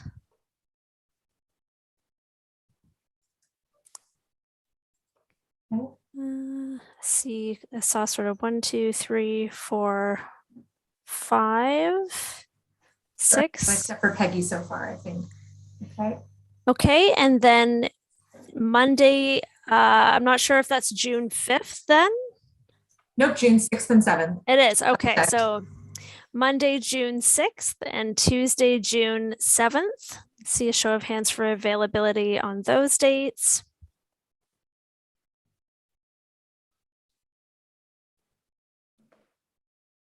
So that looks like, Amber, that was no hand up for me, right? Or yes? Hands up, yeah. So everyone's hand is up. Everyone, yeah. So it looks like, again, that 2nd June date is the preference. My concern about the May date is that my daughter has to clear out of an apartment in Kingston by the end of April, and that there could be some fallout into how that goes for the Monday after that weekend. Understand. Without knowing where we're going to put all of her stuff. That's right. That'll be packing it back into your place, Peggy, probably. So it's not necessarily that I can't do it, but I have some concern. Okay, that's great. Okay, so it looks like, again, in terms of, overall preference, Monday, June 6th and Tuesday, June 7th for those strategic planning dates. Were there any other ones that we wanted to drill down on, or we feel okay to move forward to approve the dates?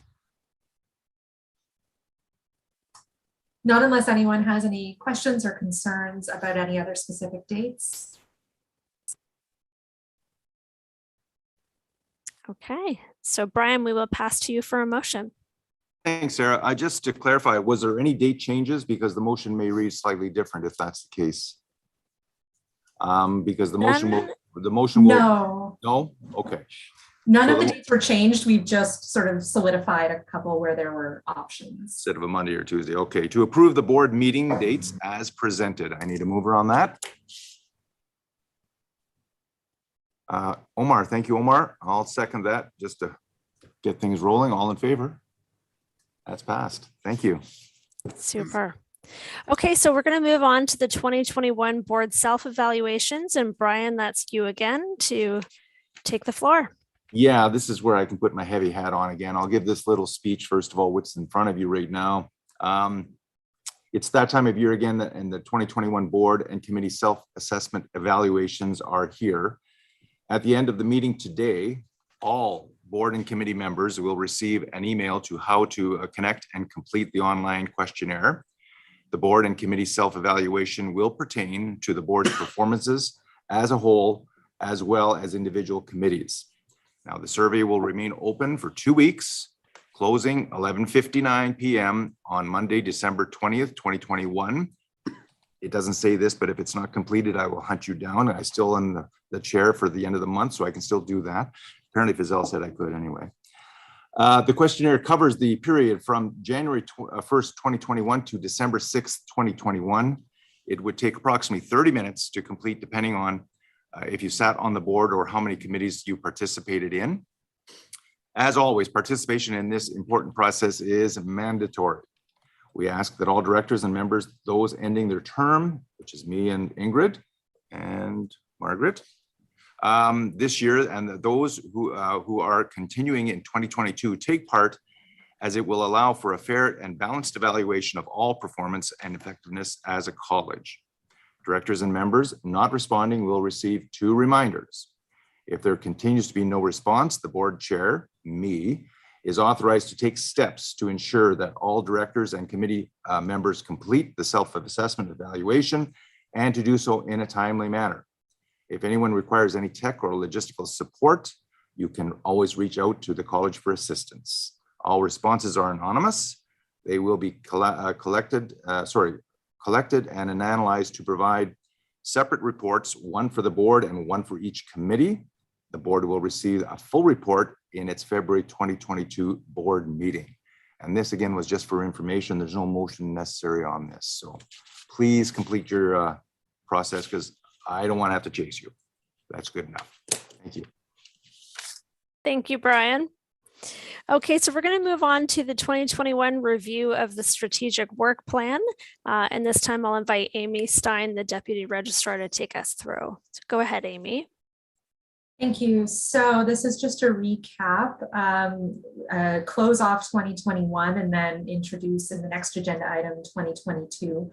So you're hopefully familiar with this style of document by now. It's your board strategic agenda work plan. It's how we lay out on a quarterly basis the various benchmarks that the board is aiming to achieve at each meeting.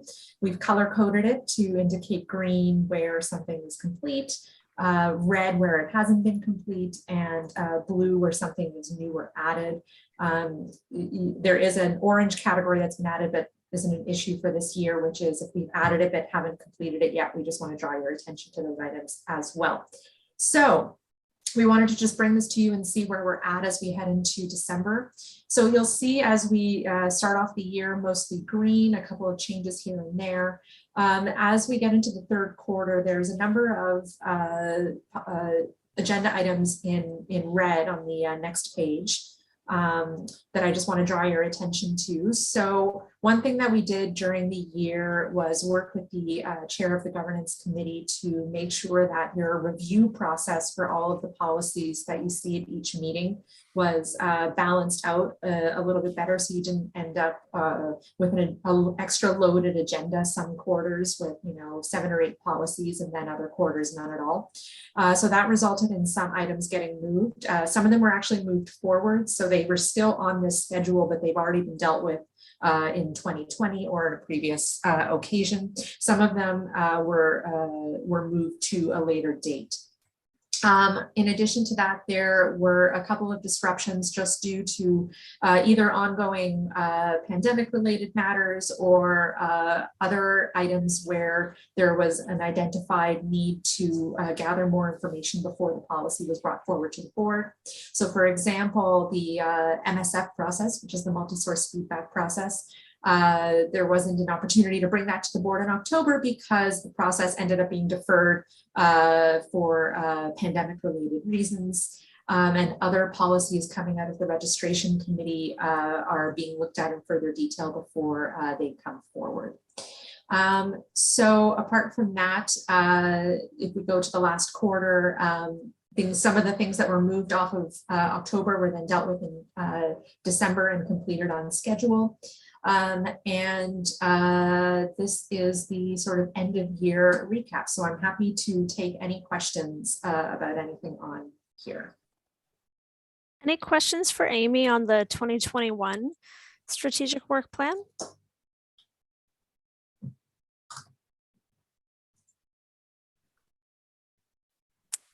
Okay. Not seeing any, Amy. So I think with that, we can move on to having a look and approval of the 2022 strategic work plan.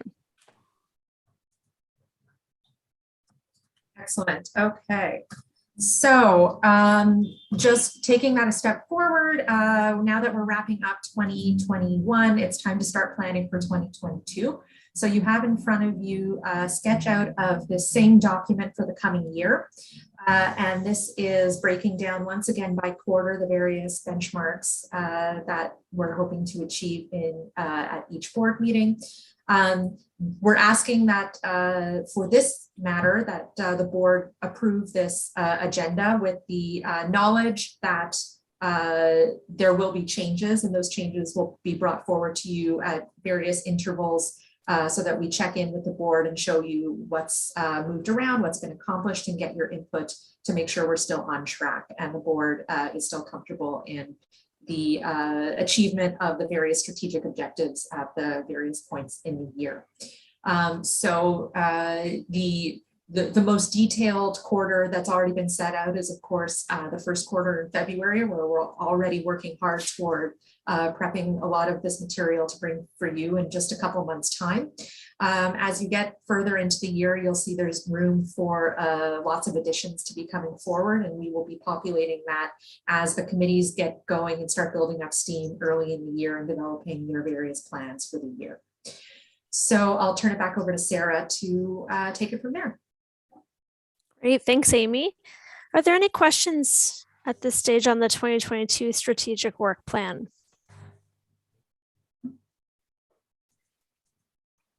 Any comments, feedback?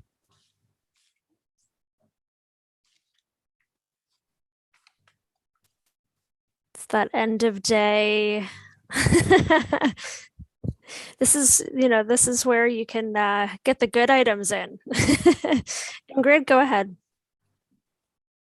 I really like these work plans. I think you do a great job, Amy, on populating them and color coding when they're completed and not. And I hope it helps you guys to keep going on it. I love them. I find them super handy. So I hope that other board members agree. Thanks, Ingrid.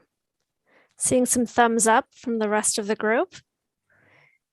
Okay, good. So if there are no additional questions or feedback, I will pass to Brian for a motion.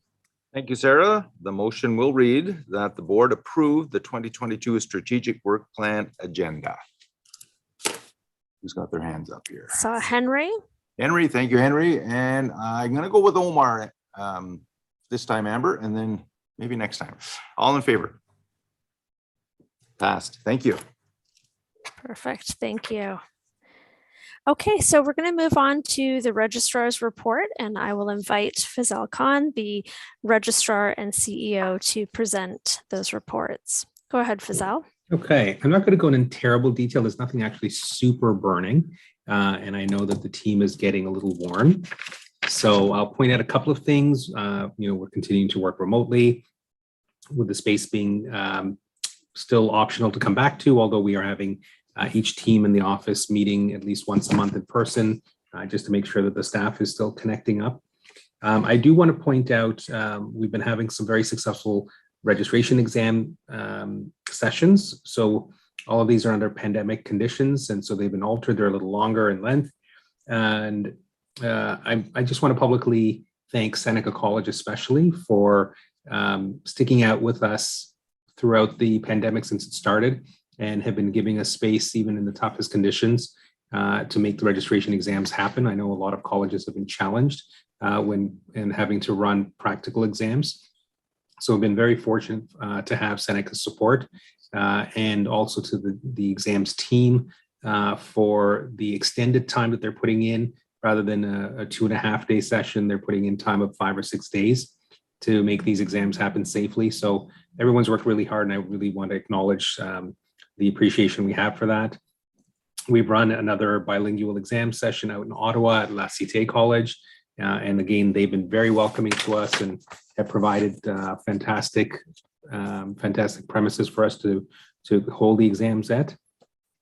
I'll just gloss over the elections because I think we know at this point that Mr. Kevin Cloutier is moving from an appointed member to an elected position on our board. And Mr. Derek Summers, again, is also moving from appointed to elected. So that's great to see that transition. You've seen the results of the appointed member committee screening process today, and appointed several new public members as well as optician members. So we're looking forward to the arrival of these new faces. We've got several new team members that I've included in the report that have joined us in almost every department. So we've got a strong contingent of staff at the college offices, and I'm very pleased to be seeing them in the physical offices lately. We're making some movement. We've been working with a government relations firm and been making some good headway on trying to move some regulations that have been sort of stagnant for a little while, including the misconduct and the registration regulations. So in 2022, I think registration committee is going to be very active, working on some supporting materials for the hopefully pending registration regulation that's been in the works for quite a bit. External relations wise, we haven't been really going out physically anywhere yet. We're hoping that'll change in 2022, but we have had some great virtual interactions. In the latest one, we interacted with about 450 opticians with the Ontario Opticians Association. And we are looking to connect with a bunch more actually this weekend on December 12th. And our presentations are accredited for one professional growth hour. The NACOR the NACOR meetings were also held remotely. And then ongoing work, there's never a dull moment. So as we shift from this board meeting, our focus is going to be on the registration crunch. Weekly, the numbers are doubling as registrants try to get in there and get their renewals done by December. There's a huge crunch on uploading of quality assurance requirements. So I was talking at lunchtime with some of the team.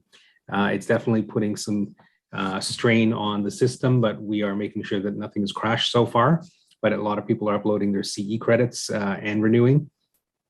And poor Amy is going to be in charge of the CPMF for 2021, which now will start ramping up again. So that's what we'll be working on. So that is my report to you, and I'm happy to take any questions that anyone might have. Great, thank you. Any questions at all? Comments or feedback? Go ahead, Steve. Thanks, Sarah. I just want to commend the CEO on his people that he's chosen for new hires as to the different type of languages that they speak and the backgrounds that they come from, expertise in their fields. And most impressed with the hire from as the solicitor, our solicitor moved up to the deputy registrar. I think that was an excellent move. And just you had to be commended on the staff that you have working with you on your team. Thank you, Stephen. I've got an amazing team. Great, thank you, Steve. And I'm seeing that reiterated in the comments as well, Fazal. Thanks, Amber. Some clapping signs from others. Any other questions or comments? Okay, I'm not seeing any. So we don't need a motion or a consensus on this piece. And with that, we'll move on to the rest of the reports. Brian, I have that you're taking us through those. Yeah, Sarah, I was going to feel the pulse of the committee and see if they wanted me to go through them individually, or did they just want me to go through in an omnibus fashion at this time of day? I think they're all pretty. Typically we do that, and we take questions if there are any of the reports. Yeah, so all these reports are going to be in an omnibus fashion sort of thing. If there are any questions, of course, we can take them. But barring that, we will hear if there are any questions, and if not, then we will call for that motion. Any questions, comments, feedback? It's that time of day. Looks like there's not. We should have passed the budget at this time of the day. Crystal, that's right. You'll know for next time. So with that, Brian, I think you can move ahead with your motion. Thank you very much, Sarah. The motion will read to approve the committee reports, communication reports, and exam report, and the NACO report as presented. Mover, please. Saw Omar really early. I saw Omar really early. Yeah, he's in a hurry. And I'm going to put Omar Murray as seconder on that, if I could. All in favor? It's passed. Thank you. Super. Okay, so that actually concludes our meeting for today. And Brian, I'm going to keep it with you to do some closing remarks, but Fazal, maybe you first. Yeah, Brian, do you mind if I jump in on closing remarks? You go ahead and try and keep us awake. Well, because I figure the closing remarks are going to pull you into them, so I'm going to take over on this one, if you don't mind. I don't mind at all. Okay, so we're running on great time here, so kudos to everybody for keeping wonderful time. I thought I'd take a couple of minutes. I know we've lost a couple of people off the line, but we do have a few people leaving us. And I thought, typically I leave it to the chair, but the chair is part of this group of people leaving us. So I'm going to jump in on this one. First of all, I'll start with Mr. Murray Angus. Murray, you've been with us a short period, but you've been so keenly engaged at every committee, right down to today, catching like the smallest detail, which is just blows me away. So thank you so much for your 100% commitment to our college during your term with us. We really, really appreciate the work that you've done and the dedication you've shown, that you've been all in right to the end. So thank you so much for that. So maybe a little round of applause for Murray. Yeah, thank you, Murray. Thanks, guys. And then Behzad, I don't know if he's on, he's probably watching on the YouTube stream, but Behzad Safati is one of our appointed members, optician appointed members, and he's, I think he's done multiple terms, I think 2 terms. So he is done his term at the end of December. And again, he's been a very conscientious and very respectful member with all his colleague interactions. I think everyone's enjoyed working with him, and I think he will definitely be missed around the table. So a thank you to Behzad. And then somebody who's in our boardroom today, Miss Margaret Osborne, who's also served multiple terms. And Margaret brings her own unique thoughtfulness and social accountability and a whole different perspective to her profession. All of her, to all of her committee work, and for myself, anytime Margaret has said anything, it always gives me pause to reflect. I usually find things very meaningful when Margaret puts something out. So I've really been appreciative of the input that she's given along her journey. Second, last, but not least, Ingrid. This is a long road. This is another term done, and you have been a longstanding member of this board, and you've served, I think, probably on almost all the committees. And I've had the privilege of working with you as board chair for several years. And Ingrid, while you're reserved and thoughtful, when you have anything to say, you can count on it being very impactful and important. So you've always got that wiseness and thoughtfulness to whatever comes from you. One thing I think I've seen in your term when you were chair was your commitment to governance. I think you took a real shining to governance reform, and you've been a real governance champion, and you've constantly kept good governance at the forefront of everything, which I think has really helped this board come to a good place, and for relationships to be really good between the board and the administration. Part of that harmony that we've enjoyed for many years has come under your watch. So Ingrid, thank you so much for your time. I don't know, and a round of applause for Ingrid for sure.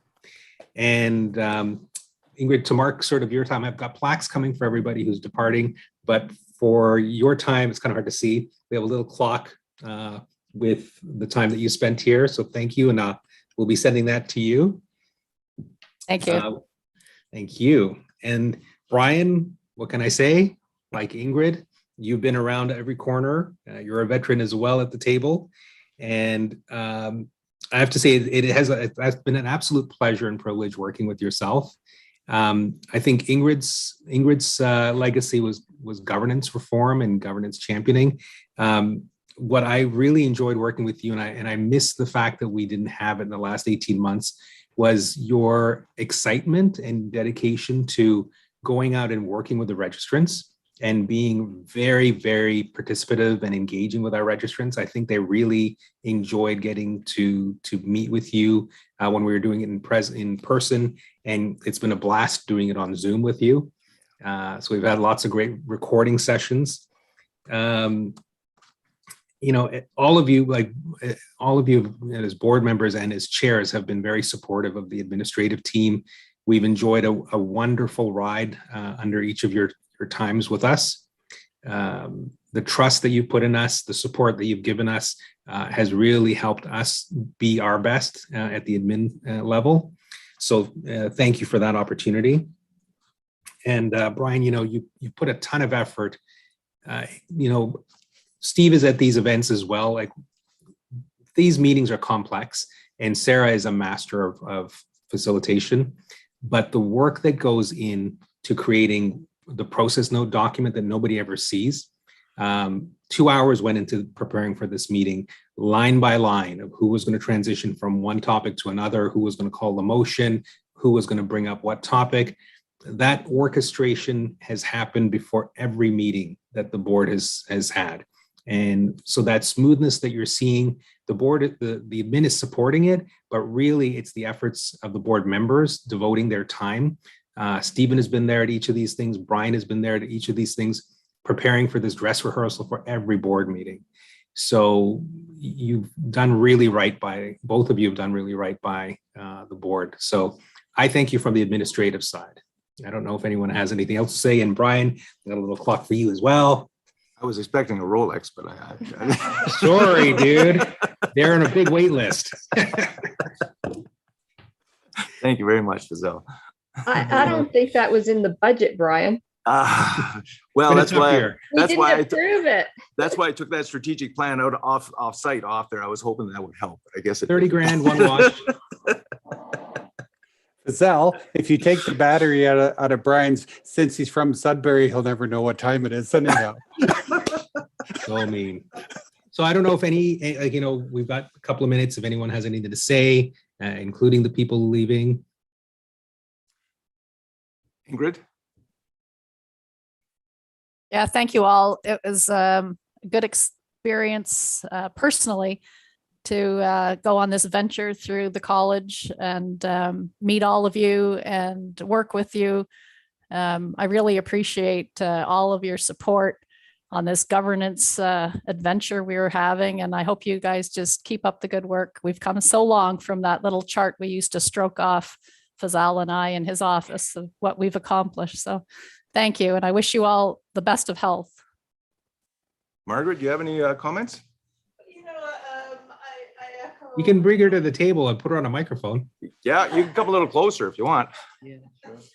And if Fizza can light up a microphone. With what Ingrid said, in terms of it's just been such a privilege to work with all of you, and I've learned so much from all of you, and you're in great hands in terms of your administrative leadership and the new board composition. So I wish you all the best. But again, thank you for everything. It's been a wonderful experience for me.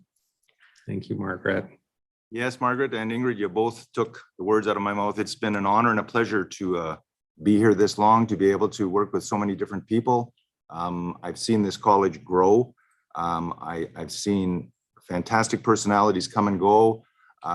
One thing, though, that I will certainly mention to all of you is you have, I think, probably the best CEO in place of all the regulatory colleges, so that we are very fortunate, Fazelle, to have you steering the ship and leading us, sort of thing. So I want to give kudos to you. I feel honored and blessed that I'm able to leave the college and feel that the college is going to be in very, very good hands with whom you've chosen, and to go forward. And you just never know. I may be sitting in that back room there just watching you guys in another year or so. Who knows? We'll see what happens. That may not be a threat. It may be a promise. But thank you very, very much for all of you. And if I may, I want to just add that, you know, I would say when I started in the college, I would say Ingrid and Brian, they really, really hold my hand, and they really helped me anytime and made me comfortable to go to them and ask my question, especially at the beginning that I didn't know anybody. But I want to really, really thank both of them to helping me to get comfortable and not feeling so much outsider. Thank you very much, Aneta. Brian, I would like to say a few words if I could. My tenure with this board has been very short, but during that, I don't know, 18 months maybe, I have been so impressed with the dedication of the board and the staff. I mean, the way this board works together and the amount of work that they accomplish, it's absolutely phenomenal. And the board couldn't do it without a dedicated staff. And Fazal, I want to congratulate you on your staff and the way you lead them. It's been very, very eye-opening to see a board this well run and supported by a staff so well managed. Thank you, Murray. Well, you know, I'd like to, if I can hook in here a minute, I'd like to just also say that as same time Murray came in, Brian particularly has made me feel very comfortable in terms of the work that we've been doing here. And I can certainly echo all the comments that were made before. And as a result, I'm enjoying my stay with the board and look forward to a good future. Thanks, Henry. And it's Omar. When I joined this college here over 7 years ago, there are two faces that will always live in my memory. I recognize them very dearly, and those are the faces of Ingrid and Brian. Year in, year out, Brian and and Ingrid. You know, Brian, your leadership is of exemplary virtues. Thank you. Certainly, I will miss your charisma and your camaraderie. No doubt. Thank you. And the one I know to fit the foot that will fit into your shoe would be a difficult one. I think Stephen will do a good job. And Ingrid, of course, as I alluded to what our CEO respectfully said, that you are a person who spoke your heart out. There is no holding back. You know, you share your opinion very eloquently, and you have principles. And our dear good friend here, Margaret. Oh my God, what can I say about you? what can we say about you? You know, We have a special bond. Exactly. Yeah, absolutely. Very conversationalist person. You know, and you have a wonderful character. You know, this position rather. We'll miss you. Thank you. Well, I guess we'll get back to your part of the agenda, Brian, but I'm glad that we had a chance to acknowledge everybody. Thank you very much, guys. And I'm sure everybody else thanks you too. Very good.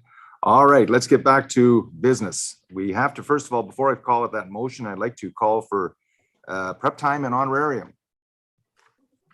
So the public members first. I believe it's going to be a full day for honorarium. Is that? Yep.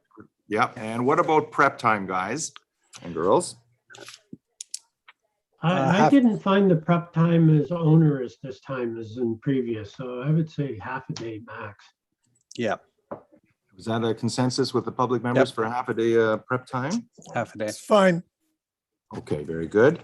And for the optician members, I suspect we could probably mirror that same thing. Would that be fine? A half day prep and a full day honorarium? Any comments? Hearing anything? Sure. Ingrid, this is your time to say it. Does that sound good? Okay, we'll do the same thing then for both, okay? And if you could indulge me with one last request, I would like Ingrid to make the motion to adjourn the meeting, and I will second it. I see a motion from Ingrid. I will second it. All in favor? Thank you very much, guys. All done. Passed. And a Merry Christmas to all.